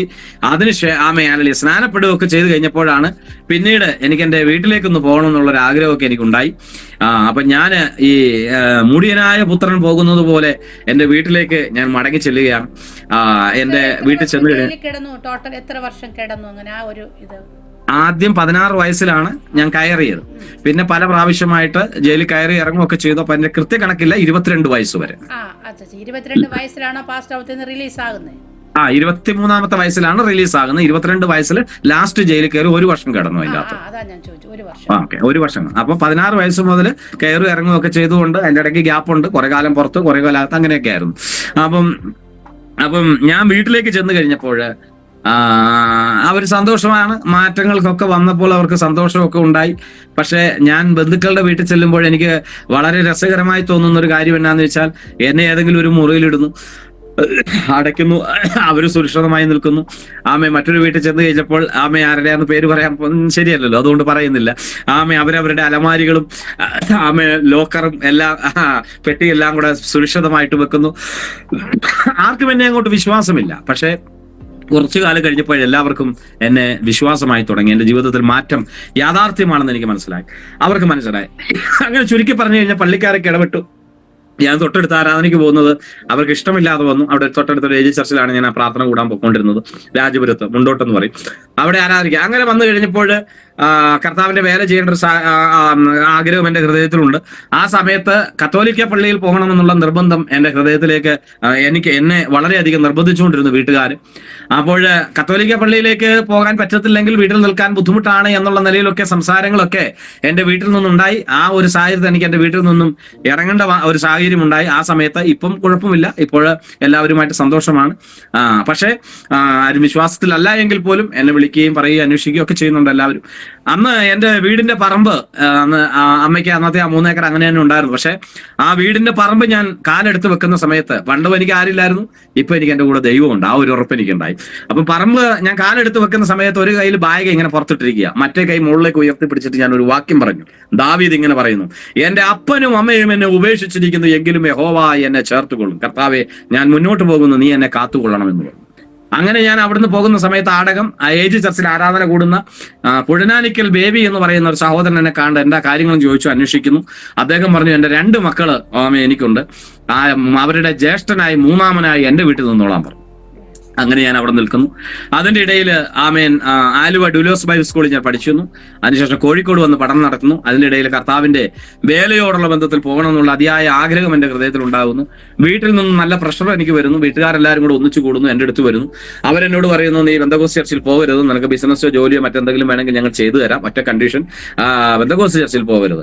അങ്ങനെ വിവാഹം ആലോചിക്കുന്ന സമയത്തും അവരെൻ്റെ അടുത്ത് വന്ന് പറയുന്നു, നിനക്ക് വിവാഹം കിട്ടത്തില്ല. കാരണം അവർ എന്നോട് തമാശ രീതിയിൽ പറയാം, നീ വീടും തറവാടൊക്കെ ആയിട്ട് ജയിലായി കണ്ടുകൊണ്ടിരുന്ന നിനക്ക് ആരാ പെണ്ണ് തരുന്നത്? അപ്പം അങ്ങനെ നിനക്ക് പെണ്ണൊന്നും കിട്ടാൻ പോകുന്നില്ല. ഞങ്ങൾ കത്തോലിക്ക ചർച്ചിലാണെങ്കിൽ എങ്ങനെയെങ്കിലും എവിടെന്നെങ്കിലും പെണ്ണിനെയൊക്കെ കണ്ടുപിടിച്ച് ഞങ്ങൾ തരാമെന്നൊക്കെ പറഞ്ഞു. പക്ഷേ ഞങ്ങൾ പറഞ്ഞു, പെണ്ണ് നോക്കിയിട്ടല്ലല്ലോ ഏതായാലും കർത്താവിന്റെ വേലയ്ക്ക് വേണ്ടി എനിക്ക് ഒരുക്കിയിട്ടുണ്ടെങ്കിൽ ദൈവം അത് തരുമെന്നുള്ള വിശ്വാസത്തോടെ ദൈവസന്നിധിയിൽ പ്രാർത്ഥിച്ചുകൊണ്ടിരുന്നു. അങ്ങനെ ദൈവത്തിന്റെ സന്നിധിയിൽ ഞാനും പ്രാർത്ഥിച്ചു. എനിക്ക് മറ്റു മാർഗങ്ങളൊന്നുമില്ല, കർത്താവെ നീ വഴിയൊരുക്കി തിരക്കണം എന്ന് ദൈവത്തോട് പ്രാർത്ഥിച്ചു. എനിക്ക് വിവാഹ ആലോചന വരുന്നു. വിവാഹാലോചന എന്ന് പറയുന്നത് ഡൽഹിയിലെ അന്ന് നോയിഡ എന്ന് പറഞ്ഞ സ്ഥലത്ത് ജോലി ചെയ്തുകൊണ്ടിരുന്ന മദസൺ എന്ന് പറഞ്ഞ കമ്പനിയിൽ ജോലി ചെയ്തുകൊണ്ടിരുന്ന റെനി എന്ന് പറഞ്ഞ സഹോദരിയോട് അവിടുത്തെ ഒരു പ്രവാചകൻ തലയിൽ കൈവച്ച് പരിശുദ്ധാത്മാവിൽ ആ സഹോദരിയോട് ഒരു ആലോചന പറയുകയാണ്, ഇങ്ങനെ ഒരു ആലോചന നിന്റെ മുമ്പിൽ വരും, നീ അതിന് തയ്യാറാകണമെന്ന് പറയുകയും, ഇവിടെ ഞാനൊരു ന്യൂ ഇന്ത്യ ചർച്ചില് ശുശ്രൂഷയ്ക്കായിട്ട് പോയപ്പോൾ അവര് പത്തനംതിട്ടക്കാരാണ്. അപ്പം അവരുടെ അമ്മയാണ്. അപ്പൊ അപ്പൻ ചെറുപ്പത്തിലെ മരിച്ചുപോയി. അപ്പം അവളുടെ അമ്മ എന്നെ വിവാഹം കഴിക്കാൻ വേണ്ടി ആയിരിക്കാം, അല്ലെങ്കിൽ ഞാനുമായിട്ട് കണ്ടുമുട്ടാൻ വേണ്ടി ആയിരിക്കാം, കാസർഗോഡ് ജില്ലയിലേക്ക് വന്നു. അല്പ സ്ഥലം വാങ്ങുന്നു, അവിടെ വീട് വെക്കുന്നു. വിവാഹത്തോടുള്ള ബന്ധത്തിൽ വീടും സ്ഥലവും പോയി. അമ്മയും ഈ ഭൂമിയിൽ നിന്ന് മാറ്റപ്പെട്ടു പോയി. അവർക്ക് അമ്മയും പപ്പായും ഇപ്പോഴില്ല. അപ്പൊ ഞാൻ പറഞ്ഞത്, അന്ന് ന്യൂ ഇന്ത്യ ചർച്ചിലെ ആരാധന കൂടുമ്പോൾ ദൈവാത്മാവ് അതിനു മുമ്പ് ചില ആലോചനകളൊക്കെ തന്നിരുന്നു. അതിന്റെ ശുശ്രൂഷയൊക്കെ കഴിഞ്ഞ് ഓൾ നൈറ്റ് പ്രയർ ആയിരുന്നു. അപ്പം ആ പ്രയറിന്റെ ഗ്യാപ്പ് വന്നു കഴിഞ്ഞപ്പോൾ ഈ അമ്മ നേരിട്ട് വന്ന് പറഞ്ഞു, എൻ്റെ ഒരു മോള് നോയിഡ ജോലി ചെയ്യുന്നുണ്ട്, എൻ്റെ മോളെ വിവാഹം കഴിക്കാൻ തയ്യാറാണോ എന്ന് ചോദിച്ചു. ഞാൻ എൻ്റെ സാഹചര്യം മുഴുവനും നിരത്തി, എൻ്റെ അവസ്ഥ ഇങ്ങനെയാണ്, ഞാൻ 16 വയസ്സിൽ അതിൻ്റെ അകത്തൊക്കെ കിടന്ന ഒരാളാണ്, അതുകൊണ്ട് ഇതിന് തയ്യാറാവുമോ എന്നൊക്കെ ചോദിച്ചു. അവളുടെ അമ്മ അവളെ വിളിച്ചു ചോദിച്ചു. അപ്പം പറഞ്ഞു, എനിക്കിങ്ങനെ ഇവിടെ ഒരു ദൈവിക ആലോചന ഉണ്ടായിരുന്നു, അപ്പോൾ ഞാൻ അതിന് തയ്യാറാണെന്ന് പറഞ്ഞു. ഇവിടെ ദൈവാസം പറഞ്ഞു, ദൈവത്തിന്റെ നിയോഗമാണെന്ന് പറഞ്ഞു. അങ്ങനെയാണെങ്കിൽ ഞങ്ങൾ കണ്ടിട്ടില്ല, സംസാരിച്ചിട്ടില്ല. എന്നോട് പറഞ്ഞു, പെണ്ണിനെ കാണണ്ടേ, ലീവ് എടുത്ത് വരാം. ഞാൻ പറഞ്ഞു, വേണ്ട, ദൈവത്തിന്റെ ആലോചനയാണെന്ന് അവക്കും ദൈവത്തിന്റെ ആലോചനയാണെന്ന് എനിക്കും ബോധ്യമുണ്ടെങ്കിൽ പിന്നെ പെണ്ണ് കാണേണ്ട ആവശ്യമില്ല. അപ്പൊ അടുത്ത ക്രമീകരണം ചെയ്താൽ മതി എന്ന് പറഞ്ഞു. അങ്ങനെ അവളുടെ വീട്ടിൽ വെച്ച് എൻഗേജ്മെന്റിനാണ് സാധ്യമായിട്ട് ഞാൻ എൻ്റെ ഭാര്യനെ കാണുന്നത്. ഞങ്ങളുടെ വിവാഹം കഴിഞ്ഞു. ആദ്യമായി വിവാഹം കഴിഞ്ഞ് കാഞ്ഞങ്ങാട് എന്ന പട്ടണത്തിലേക്ക് കർത്താവിന്റെ വേലയോടുള്ള ബന്ധത്തില്, അവിടുത്തെ ടൗൺ ചർച്ചിലേക്ക് കർത്താവിന്റെ വേലയോടുള്ള ബന്ധത്തിൽ ഞങ്ങൾ വെക്കുകയാണ്, ഞങ്ങൾ കുടുംബമായിട്ട്. 2004 സുവിശേഷ വേലയോടുള്ള ബന്ധത്തിൽ അതിനു മുമ്പേ ഞാൻ ഒറ്റയ്ക്ക് കർത്താവിന്റെ വേലയുണ്ടായിരുന്നു. വിവാഹം കഴിച്ച് സുവിശേഷ വേലയോടുള്ള ബന്ധത്തിൽ 2004 ഞങ്ങൾ കാഞ്ഞങ്ങാട് ടൗണിൽ ഒരു വാടക കെട്ടിടമായിരുന്നു. അതിൻ്റെ അകത്ത് ഞങ്ങൾ ആരാധന അവിടെ നടന്നുകൊണ്ടിരുന്ന ചർച്ചാണ്. ഞങ്ങൾ അവിടെ ആരാധനയ്ക്ക് ചെല്ലുന്നു. ഞങ്ങൾ അവിടെ ആരാധന തുടങ്ങി. ഞങ്ങൾക്ക് ഏറ്റവും വലിയൊരു സന്തോഷം ഉണ്ടായത് എന്നാന്ന് ചോദിച്ചു കഴിഞ്ഞാൽ, ഏത് ടൗണിൽ ഞാൻ പഴയ സാധനം പെറുക്കി നടന്നോ അതേ ടൗണിൽ സ്വർഗത്തിലെ ദൈവം എന്നെ ആത്മാക്കളെ പെറുക്കാനാക്കി. എന്റെ ജീവിതത്തിലെ ഏറ്റവും വലിയ സാക്ഷ്യം അതാണ്. ഏത് ടൗണിൽ പെറുക്കിയായി നടന്നോ അതേ ടൗണിൽ എന്നെ ആത്മാക്കളെ പെറുക്കുവാൻ ദൈവം എന്നെ ആക്കി. ഞാൻ ചർച്ചിൽ ചാർജ് എടുത്തു കഴിഞ്ഞപ്പോൾ എന്റെ മുമ്പിൽ ഒരു വിശ്വാസിയായി വന്നത് പണ്ടെപ്പോഴോ എന്നെ കണ്ട, അല്ലെങ്കിൽ എന്നെ പിടിച്ച ഒരു എസ്ഐയും കുടുംബമാണ് അദ്ദേഹത്തിന്റെ അകത്ത് ഒരു വിശ്വാസിയായിരിക്കുന്നത്. പ്രാർത്ഥന കഴിഞ്ഞപ്പോൾ അദ്ദേഹം എന്റെ അടുത്തേക്ക് വന്ന് എന്റെ കൈ അദ്ദേഹത്തിന്റെ തലയിൽ വെച്ചിട്ട് എന്നോട് പറഞ്ഞു, പാസ്റ്ററെ, പണ്ട് ഞാൻ നാരായണൻ എസ്ഐ എന്നാണ് അദ്ദേഹത്തിന്റെ പേര്, പണ്ട് ഞാനും ദൈവത്തെ അറിഞ്ഞിട്ടില്ല, നിങ്ങൾ പറഞ്ഞിട്ടില്ല, ഇപ്പൊ ഞാൻ ദൈവത്തെ അറിഞ്ഞു, ഇതാ ഞാൻ നിങ്ങളുടെ വിശ്വാസി. പണ്ട് കള്ളനും പോലീസും, ഇപ്പം ഹല്ലേലൂയ പാസ്റ്ററും വിശ്വാസിയും. Praise the lord. ഹല്ലേലൂയ. കർത്താവ് ഞങ്ങളെ അങ്ങനെ മാനിക്കുവാൻ തുടങ്ങി. ജയിലിൽ നിന്ന് ജയിലുകളിലേക്ക് സുവിശേഷമായി പോകുവാൻ തുടങ്ങി. ഉദ്യോഗസ്ഥന്മാരോട്, ഏത് പോലീസ് ഡിപ്പാർട്ട്മെന്റിലുള്ളവരോടൊക്കെ സുവിശേഷം അറിയിക്കാനുള്ള അവസരങ്ങൾ ദൈവം ഒരുക്കി തന്നു. അങ്ങനെ കർത്താവിന്റെ വേലയോടുള്ള ബന്ധത്തിൽ അവിടുന്ന് തുടങ്ങിയ സുവിശേഷ വേല ഞങ്ങൾ ഇടുക്കി ജില്ലയിലേക്ക് വന്നു. എന്റെ ഭാര്യ റെനി, ഇന്ന് 2 ആമക്കളെ സ്വർഗത്തിലെ ദൈവം എനിക്ക് നൽകി തരുവാൻ തക്കവണ്ണം ഇടയായി തീർന്നു. ഞാൻ ഇത്രയും സമയം നിങ്ങളുടെ മധ്യത്തില് ഈ കാര്യങ്ങളൊക്കെ പറയുമ്പോൾ എനിക്ക് ഒരൊറ്റ കാര്യമേ ഉള്ളൂ. ഞാൻ അറിഞ്ഞ ഈ സന്തോഷം ഇന്നും മറ്റുള്ളവരുടെ മുമ്പിൽ പറയിച്ചുകൊണ്ടിരിക്കുകയാണ്. ഒരു സമാധാനക്കേട് ഞങ്ങൾക്കില്ല, സന്തോഷം മാത്രമാണ്. ദൈവം ഇന്നും ഞങ്ങളെ നടത്തുകയാണ്. ചിലരൊക്കെ ചോദിക്കും, ഈ ഇടുക്കി ജില്ലയിൽ മാത്രം ഇടുക്കി ജില്ലയിൽ കഴിയുന്നത്ര സന്തോഷം വേറെ ഏത് ജില്ലയിൽ പോയാല? കാരണം ദൈവമാണ് ഞങ്ങൾ ഇവിടെ നിയോഗിച്ചിരിക്കുന്നത്. ഞങ്ങളോട് പലപ്പോഴും ചോദിക്കാറുണ്ട്, ഈ തേക്കാത്ത കെട്ടിടത്തിൽ ഇതുപോലെ മറ്റു പല ബുദ്ധിമുട്ടുകളും പ്രയാസങ്ങളൊക്കെ ഉള്ളിടത്ത് കിടക്കാൻ പാസിന് പേടിയില്ലേ? നാട്ടിലേക്കും തിരുവല്ലയിലേക്കും പത്തനംതിട്ടയിലേക്കൊക്കെ വന്നുകൂടെ, സഭാ ചാർജൊക്കെ തരാമെന്ന് പറയുമ്പോഴും ദൈവം ഞങ്ങളെ ഏൽപ്പിച്ച ആ ദൗത്യത്തിന് വേണ്ടി നിൽക്കുന്നതിന്റെ ഏക കാരണം യേശുക്രിസ്തു ഞങ്ങളുടെ ഹൃദയത്തിന്റെ അകത്തേക്ക് വന്നു എന്നുള്ളത് മാത്രമാണ്. പ്രിയപ്പെട്ടവരെ, എന്നെ കേൾക്കുന്നവരോട് എനിക്ക് ഒറ്റ കാര്യം മാത്രമേ എനിക്ക് പറയാനുള്ളൂ. ഞാൻ ഒരുപാട് നീട്ടിക്കൊണ്ടുപോകുന്നില്ല. ഞാനും എൻ്റെ ഭാര്യയും ഞങ്ങൾ കുടുംബമായി കർത്താവിന്റെ വേലയിൽ ഞങ്ങൾ മുന്നോട്ട് പോകുമ്പോഴും പ്രതിസന്ധികളും പ്രതികൂലങ്ങളും കഷ്ടതകളും വേദനകളും ആ മേഖലയിൽ ഞങ്ങളുടെ ജീവിതത്തിൽ ഒന്നിനു പുറകെ ഒന്നായി ആഞ്ഞടിക്കുമ്പോഴും ആ മേഖലയെ നിറഞ്ഞു നിൽക്കുന്ന ഒരു സമാധാനവും സന്തോഷവും ഉണ്ട്. Price the lord, hallelujah. നിറഞ്ഞു നിൽക്കുന്ന ഒരു സമാധാനവും സന്തോഷവും. നാളത്തെക്കുറിച്ച് ഒന്നിനെക്കുറിച്ച് ഞങ്ങൾ വിചാരപ്പെടാറില്ല. എല്ലാത്തിനും ഞങ്ങൾ, കാരണം ഇതെന്താണെന്നറിയാമോ, യേശുവിന്റെ ആ സമാധാനവും സന്തോഷവും ഞങ്ങളുടെ ജീവിതത്തിൽ ഞങ്ങൾക്ക് അനുഭവിക്കുവാൻ, ആ ഒരു വലിയ അനുഭവം ഞങ്ങളുടെ ജീവിതത്തിൽ നേടുവാൻ തക്കവണ്ണം ഇടയായി തീർന്നു. നോക്കിക്കേ, പള്ളിപ്രമാണികളിൽ ഐറോസ് എന്ന പേരുള്ള ഒരു വ്യക്തിയെ വേദപുസ്തകത്തിൽ നമുക്ക് കാണാൻ കഴിയുന്നുണ്ട്. മാർക്കോസിന്റെ സുവിശേഷം 5-ാം അധ്യായത്തിൽ നമുക്ക് വായിക്കുമ്പോൾ കാണാൻ കഴിയുന്ന ഒരു ഭാഗമാണ്. പള്ളിപ്രമാണികളിൽ ഐറോസ് എന്നുള്ള പേരുള്ള, അന്നത്തെ സാഹചര്യം വെച്ച് നോക്കിയാൽ അത്യാഭ്യാസം കഴിവുണ്ടായിരുന്നു, വിദ്യാഭ്യാസം അല്ലെങ്കിൽ 4 പേര് മാനിക്കപ്പെടുന്ന ഒരു വ്യക്തി. പക്ഷെ അദ്ദേഹത്തിന് വിടുതൽ കിട്ടുവാൻ മറ്റൊരു മാർഗവുമില്ല. ഏകമകൾ മരണത്തിന്റെ വക്കിലേക്ക് എത്തുമെന്ന് മനസ്സിലാക്കി അദ്ദേഹത്തിന്റെ പണം കൊണ്ടോ പദവി കൊണ്ടോ വിദ്യാഭ്യാസം കൊണ്ടോ കഴിവ് കൊണ്ടോ ഒരു വിധത്തിലും ആ കുഞ്ഞിനെ രക്ഷിക്കാൻ കഴിയത്തില്ല എന്ന് മനസ്സിലാക്കിയ യൈറോസ് ദേ കണ്ടോ, യേശുവിന്റെ വർത്തമാനം കേട്ടോ ഇല്ലയോ എന്ന് എനിക്കറിയത്തില്ല, കടൽപ്പുറത്തിരിക്കുന്ന യേശുവിന്റെ ആ കാൽച്ചുവട്ടിലേക്ക് വന്ന് മുഴുവനും ആൾക്കാരും ചുറ്റോട് ചുറ്റും വട്ടം കൂടിയിരിക്കുക. യേശു ഇവിടെ നടക്കാൻ പോകുന്നത് എന്താ കാണട്ടെ, യേശുവിന്റെ അത്ഭുതങ്ങളെ കുറിച്ച് കേട്ടിട്ടുണ്ടോ കാണാം, യേശുവിടെ ആർക്കാ വിടുതൽ കൊടുക്കുന്നതെന്ന് കാണാം, യേശു എന്താ പറയുന്നത്, യേശുവിനെ കുറിച്ച് എന്താ പറയുന്നത് ഒന്ന് നോക്കാമെന്നൊക്കെ പറയുന്നത് ആ മേഖലയെ പല വിധത്തിലുള്ള നോട്ടത്തിലും ചിന്തയിലും പല വിധത്തിലുള്ള വിമർശനത്തിന്റെ ബുദ്ധിയോടുകൂടിയും പലരും വട്ടത്ത് ചുറ്റും കൂടി നിന്നപ്പോൾ യേശുവിന്റെ അടുക്കലേക്ക് വന്ന യൈറോസ് ഒരിക്കലും ചിന്തിച്ചില്ല, അയ്യോ എന്റെ വിദ്യാഭ്യാസം, എന്റെ കുടുംബ മഹിമയോ എന്റെ പാരമ്പര്യമോ എല്ലാം ഉള്ളൊരു മനുഷ്യനാണ് ഞാൻ, പക്ഷേ ഈ ആൾക്കാരുടെ മുമ്പിൽ പോയി യേശുവിനോട് കാര്യം പറയുമ്പോൾ ഇവരെല്ലാം എന്നെ കളിയാക്കുമല്ലോ, എന്നെ നാണം കെടുത്തുമല്ലോ എന്ന് യൈറോസ് ഒരിക്കലും ചിന്തിച്ചില്ല. അത് ചിന്തിക്കാതെ, അവന്റെ പാരമ്പര്യം നോക്കാതെ, അവന്റെ കുടുംബ മഹിമ നോക്കാതെ, അവന്റെ വിദ്യാഭ്യാസം നോക്കാതെ, അവന്റെ നാട്ടുകാരെ നോക്കാതെ, ആ സമൂഹത്തെ നോക്കാതെ യേശുവിന്റെ കാലയിലേക്ക് വീണിട്ട് കർത്താവിനോട് പറഞ്ഞു, കർത്താവേ എന്റെ മകൾ എന്ന് പറഞ്ഞ നമ്മുടെ ഭാഷയിൽ പറഞ്ഞാൽ എന്റെ മകള് മരണത്തിന്റെ വക്കിലേക്ക് വന്നിരിക്കുകയാണ്. അതുകൊണ്ട് യേശുവേ നീ എന്റെ വീട് വരെ വന്നാൽ എന്റെ മകള് ജീവിക്കുമെന്ന് എനിക്ക് ഉറപ്പുണ്ട്. ഞാൻ നോക്കാവുന്നതിന്റെ പരമാവധി നോക്കി നടക്കില്ല.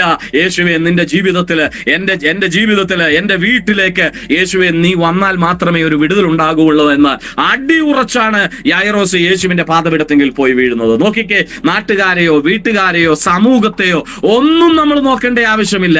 യേശു എന്ന് പറയുന്ന ഒരു ദൈവം, അത് യാഥാർത്ഥ്യമാണ്. ആ യാഥാർത്ഥ്യമായ യേശുവിന്റെ കാൽപാദപീഠത്തിൽ പോന്ന് വീഴാമെങ്കിൽ അതാണ് ഞാൻ ചെയ്തത്, അതാണ് എന്റെ ജീവിതം എന്ന് പറയുന്നത്. ദൈവമക്കളെ, ആ യേശുവിന്റെ പാദപീഠത്തെങ്കിൽ ഒന്ന് വീണു നോക്കിക്കേ. എന്നിട്ട് യേശുവിനോടൊന്ന് പറഞ്ഞ് എന്റെ ഹൃദയത്തിലേക്കൊന്ന് വരണം, എന്റെ വീട്ടിലേക്കൊന്ന് വരണമെന്ന് യേശുവിനോട് പറഞ്ഞാൽ ഇന്ന് ഞങ്ങളെ രക്ഷിച്ച ദൈവം, ആ മേഖലയിൽ ഞങ്ങളെ ഉയർത്തെഴുന്നേൽപ്പിച്ച, മരണത്തിനു പോലും വേണ്ടായിരുന്നു ആ മേഖലയിൽ ആ ഒരു സാഹചര്യത്തില് ദൈവം നിങ്ങളുടെ മുമ്പിൽ എന്റെ ഈ സാക്ഷ്യം കേൾക്കാൻ ഒരു മുഖാന്തരം ദൈവം ഒരുക്കി വെച്ചിട്ടുണ്ടെങ്കിൽ നിങ്ങളുടെ പാരമ്പര്യം വിടുക, നിങ്ങളുടെ വിദ്യാഭ്യാസം വിടുക, നിങ്ങളുടെ കുടുംബ മഹിമ വിടുക. ഒരു പക്ഷെങ്കിൽ ദാരിദ്ര്യത്തിന്റെ അടിവിലായിരിക്കാം, ഒരു പക്ഷെങ്കിൽ വിദ്യാഭ്യാസമില്ലാത്ത വ്യക്തിയായിരിക്കാം, ഒരു പക്ഷേ എല്ലാവരാലും വെറുക്കപ്പെട്ട ഒരു വ്യക്തിയായിരിക്കാം, എല്ലാവർക്കും തലവേദനയായിരിക്കുന്ന ഒരു വ്യക്തിയായിരിക്കാം. പ്രിയ സുഹൃത്തെ, യേശുവിന്റെ പാദപീഠത്തിലേക്ക് വീണാൽ നിത്യമായ ഒരു രക്ഷ നിങ്ങളുടെ ജീവിതത്തിൽ ഉണ്ടാകും. യൈറോസിന്റെ കൂടെ മുഴുവൻ ജനത്തെയും വിട്ടുകൊണ്ട് യേശു യൈറോസിന്റെ വീട്ടിലേക്ക് യാത്രയായി. വേണമെങ്കിൽ പറയായിരുന്നു വലിയൊരു ആൾക്കൂട്ടം എവിടെയുണ്ട്, യേശുവിന്റെ ചുറ്റോട് ചുറ്റുമുണ്ട്. യേശുവിന് വേണമെങ്കിൽ പറയാം, യൈറോസേ ഇത്രയും ആൾക്കൂട്ടത്തെ വിട്ടിട്ട് എങ്ങനെയാ ഞാൻ നിന്റെ വീട്ടിലേക്ക് വരുന്നത്? യേശു അങ്ങനെ പറയുന്നതല്ല. യേശു ആൾക്കൂട്ടം കണ്ട് പ്രവർത്തിക്കുന്നവനല്ല. ചെറിയ കൂട്ടമാണേലും 1-2 പേരും ഉള്ളെങ്കിലും അവിടെ ഇറങ്ങി വന്ന് അത്ഭുതം പ്രവർത്തിക്കുന്നവനാണ് ഞങ്ങളുടെ കർത്താവ്. ഞങ്ങൾ വിശ്വസിക്കുന്ന യേശു. ഇന്നും ദൈവം അത് ചെയ്തു, അന്നതുപോലെ ഇന്നും ദൈവം അത് ചെയ്യുന്നു. അതുകൊണ്ട് എന്നെ കേൾക്കുന്ന പ്രിയപ്പെട്ടവരോട് ഒറ്റ വാക്ക് പറഞ്ഞ് ഞാൻ എന്നെ അവസാനിപ്പിക്കുകയാണ്. യൈറോസിന്റെ വീട്ടിലേക്ക് ചെന്ന യേശു ക്രിസ്തു അതിന്റെ അകത്ത് കിടക്കുന്ന സമയത്തുണ്ടല്ലോ, കുറെ ആൾക്കാർ കരഞ്ഞുകൊണ്ടും കുറെ ആൾക്കാർ വേദനപ്പെട്ടുകൊണ്ടൊക്കെ ഇരിക്കുകയാ. യേശു ക്രിസ്തു ആ കരച്ചിൽ കണ്ടപ്പോൾ എല്ലാവരോടും പറയുകയാ, കരയണ്ട, കുട്ടി ഉറങ്ങുകയത്രേ. നോക്കിയേ, യേശു അത് പറഞ്ഞു കഴിഞ്ഞപ്പോൾ ആ കരയണ്ട, കുട്ടി ഉറങ്ങുകയാണെന്ന് പറഞ്ഞപ്പോ കേട്ടവർ മുഴുവനും ചിരിച്ചു. ഇന്നും അതാണ് ഞങ്ങളോടും പറഞ്ഞു, യേശു രക്ഷകനാണ് എന്ന് പറഞ്ഞപ്പോ പലപ്പോഴും ഞാനും ചിരിച്ച വ്യക്തിയാ, ഞാനും കളിയാക്കിയ വ്യക്തിയാ. ഇവിടെ യേശുവിന്റെ കാഴ്ചപ്പാടനുസരിച്ച് കുട്ടി ഉറങ്ങുകയാണ്, പക്ഷെ മനുഷ്യന്റെ കാഴ്ചപ്പാടനുസരിച്ച് കുട്ടി മരിച്ചിരിക്കുകയാണ്.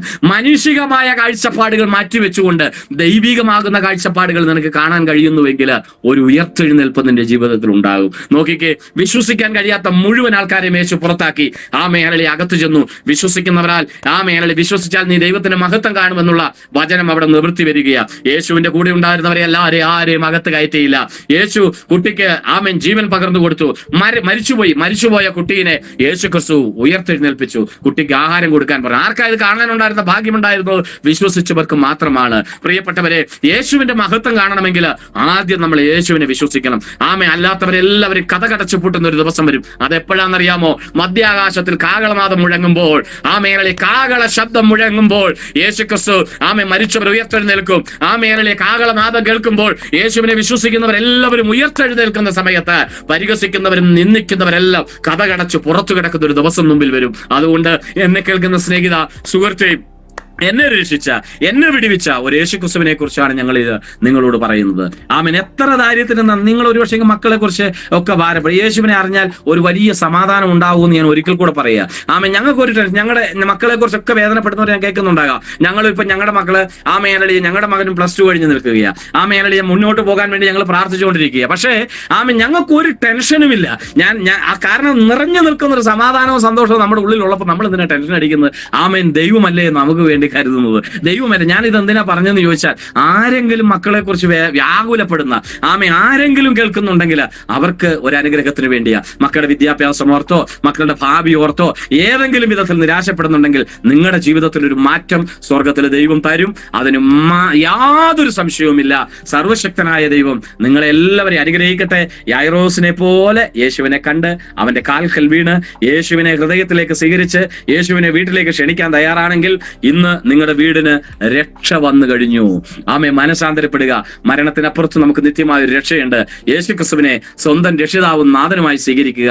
യേശു ക്രിസ്തുവാണ് നമ്മുടെ എല്ലാം. അത് പറയാൻ ഒന്നും കൂടെ പറഞ്ഞേക്കാം. ഇന്നേക്ക് 2020 വർഷങ്ങൾക്ക് മുമ്പ് എന്റെയും നിങ്ങളുടെയും നമ്മുടെ മുഴുവൻ ജനത്തിന്റെയും പാപത്തിന്റെ പരിഹാരത്തിന് വേണ്ടി യേശു ക്രിസ്തു കാൽവരി ക്രൂശിന്മേൽ മരിച്ചു. 3 നാളുകൾ തറയ്ക്കപ്പെട്ട് മരിച്ചു. മരിച്ചവരുടെ കൂട്ടത്തിൽ അടക്കപ്പെട്ടു. 3-ാം നാൾ യേശു ക്രിസ്തു ഉയർത്തെഴുന്നേറ്റു. വീണ്ടും തന്നെ വിശ്വസിക്കുന്നവരെ ചേർക്കാൻ അവൻ മടങ്ങി വരും. ആ കാഹളനാദ ശബ്ദം കേൾക്കുമ്പോൾ നമുക്ക് എല്ലാവർക്കും കർത്താവിനോടുകൂടെ പോകാൻ അവസരമുണ്ടാകട്ടെ. ഇല്ലാത്തവർക്ക് അതൊരു അവസരം ദൈവം ഉണ്ടാക്കി തരട്ടെ എന്ന് പറഞ്ഞുകൊണ്ടൊരു വാക്ക് നിർത്തുന്നു. ഇങ്ങനെ ഒരു അവസരം ഒരുക്കി തന്ന എല്ലാവർക്കും നന്ദി അറിയിക്കുന്നു. പ്രത്യേകിച്ച് ആയിരിക്കും നന്ദി അറിയിക്കുന്നു. ഒരു വാക്ക് ദൈവസന്നിധിയിൽ ഞാൻ പ്രാർത്ഥിക്കാം. എന്നെ കേട്ട എല്ലാവർക്കും വേണ്ടി ഞാൻ പ്രാർത്ഥിക്കാം. ആമേൻ. Hallelujah, hallelujah, hallelujah. ഞങ്ങളുടെ അൻപാർന്ന പിതാവേ, ഞങ്ങളുടെ സ്വർഗീയ നാഥ, നല്ല സമയത്തിനായി നന്ദിയോടെ സ്തോത്രം ചെയ്യുന്നു. ഈ ചാനലിലൂടെ ഇത് ശ്രദ്ധിക്കുന്ന ചില കർത്താവിന്റെ സ്നേഹത്തിന്റെ ആഴങ്ങളിലേക്ക് കടന്നു വരണം. കർത്താവെ, ആരെങ്കിലും മേഖലയിലെ രോഗത്തിന്റെയോ പ്രയാസങ്ങളുടെയോ നടുവിൽ ഇരിപ്പുണ്ടെങ്കിൽ കർത്താവ്, ഈ ശബ്ദം അവരെന്ന് കേൾക്കുന്നുവോ അന്ന് ഏത് നിമിഷം കേൾക്കുന്നുവോ ആ സമയം തന്നെ വചനത്തിന്റെ ശക്തി അവരുടെ ജീവിതത്തിലേക്ക് വെളിപ്പെട്ട് വരണമേ. സമാധാനമില്ലാത്ത ആരെങ്കിലും ഇത് കേൾക്കുന്നുവെങ്കിൽ കർത്താവെ, അത് കേൾക്കുന്ന ആ സമയം തന്നെ അവരുടെ ഹൃദയത്തിന്റെ അകത്ത് സമാധാനം കടന്നു വരണമെന്ന് പ്രാർത്ഥിക്കുന്നു. കർത്താവെ, ഈ ശബ്ദം കേൾക്കുന്ന എല്ലാവരെയും കർത്താവ് അനുഗ്രഹിക്കണമേ. ആശ്വാസമില്ലാത്തവർക്ക് ദൈവം ആശ്വാസം കൊടുക്കണമേ. സമാധാനമില്ലാത്തവർക്ക് ദൈവം സമാധാനം കൊടുക്കണമേ. നിത്യമായ രക്ഷ യേശുക്രിസ്തുവിലൂടെയുള്ള വിടുതൽ അനുഭവിപ്പാൻ ദൈവം സഹായിക്കണമേ. ഇത് കേട്ട എല്ലാവരെയും ഒരു സമാധാന അന്തരീക്ഷത്തിലേക്ക് ഹല്ലേലൂയ ദൈവം കൊണ്ടുവരണമെന്ന് പ്രാർത്ഥിക്കുന്നു. ഏതെങ്കിലും വിധത്തിൽ ആരെങ്കിലും അസ്വസ്ഥതപ്പെടുന്നുവെങ്കിൽ അവരെയും ദൈവം ആശ്വസിപ്പിക്കണമേ. കർത്താവെ, ഇങ്ങനെ ഹല്ലേലൂയ ദൈവം വേദിയെ ഒരുക്കിയ ആന്റിക്ക് വേണ്ടി പ്രാർത്ഥിക്കുന്നു. അവരുടെ യൂട്യൂബ് ചാനലെല്ലാം ഏറ്റവും അനുഗ്രഹവും ശ്രേഷ്ഠവുമാകുന്ന നിലവാരത്തിലേക്ക് ഉയർച്ചകൾ പ്രാപിച്ച് നന്മകൾ പ്രാപിച്ച് മുന്നോട്ട് പോകട്ടെ. അപ്പ ഇത് അനേകർക്കൊരു വിടുതലും ആശ്വാസമായി ഈ ചാനൽ അവിടുന്ന് മാറ്റണമെന്ന് പ്രാർത്ഥിക്കുന്നു. പ്രിയ ആന്റിനെ അനുഗ്രഹിക്കണം, ദൈവദാസനെ അനുഗ്രഹിക്കണം, അവരുടെ ശുശ്രൂഷകളെ അനുഗ്രഹിക്കണം. എല്ലാ മേഖലയിലും കർത്താവിന്റെ സാന്നിധ്യം കൊണ്ട് നിറയ്ക്കണം, അനുഗ്രഹിക്കണം. സ്വർഗം പ്രാർത്ഥന കേട്ടതിനായി സ്തോത്രം. യേശു ക്രിസ്തുവിന്റെ നാമത്തിൽ തന്നെ. ആമേൻ, ആമേൻ, ആമേൻ, ആമേൻ. ദേവദാസനെ നന്ദിയുണ്ട്. കർത്താവ് സഹായിക്കട്ടെ.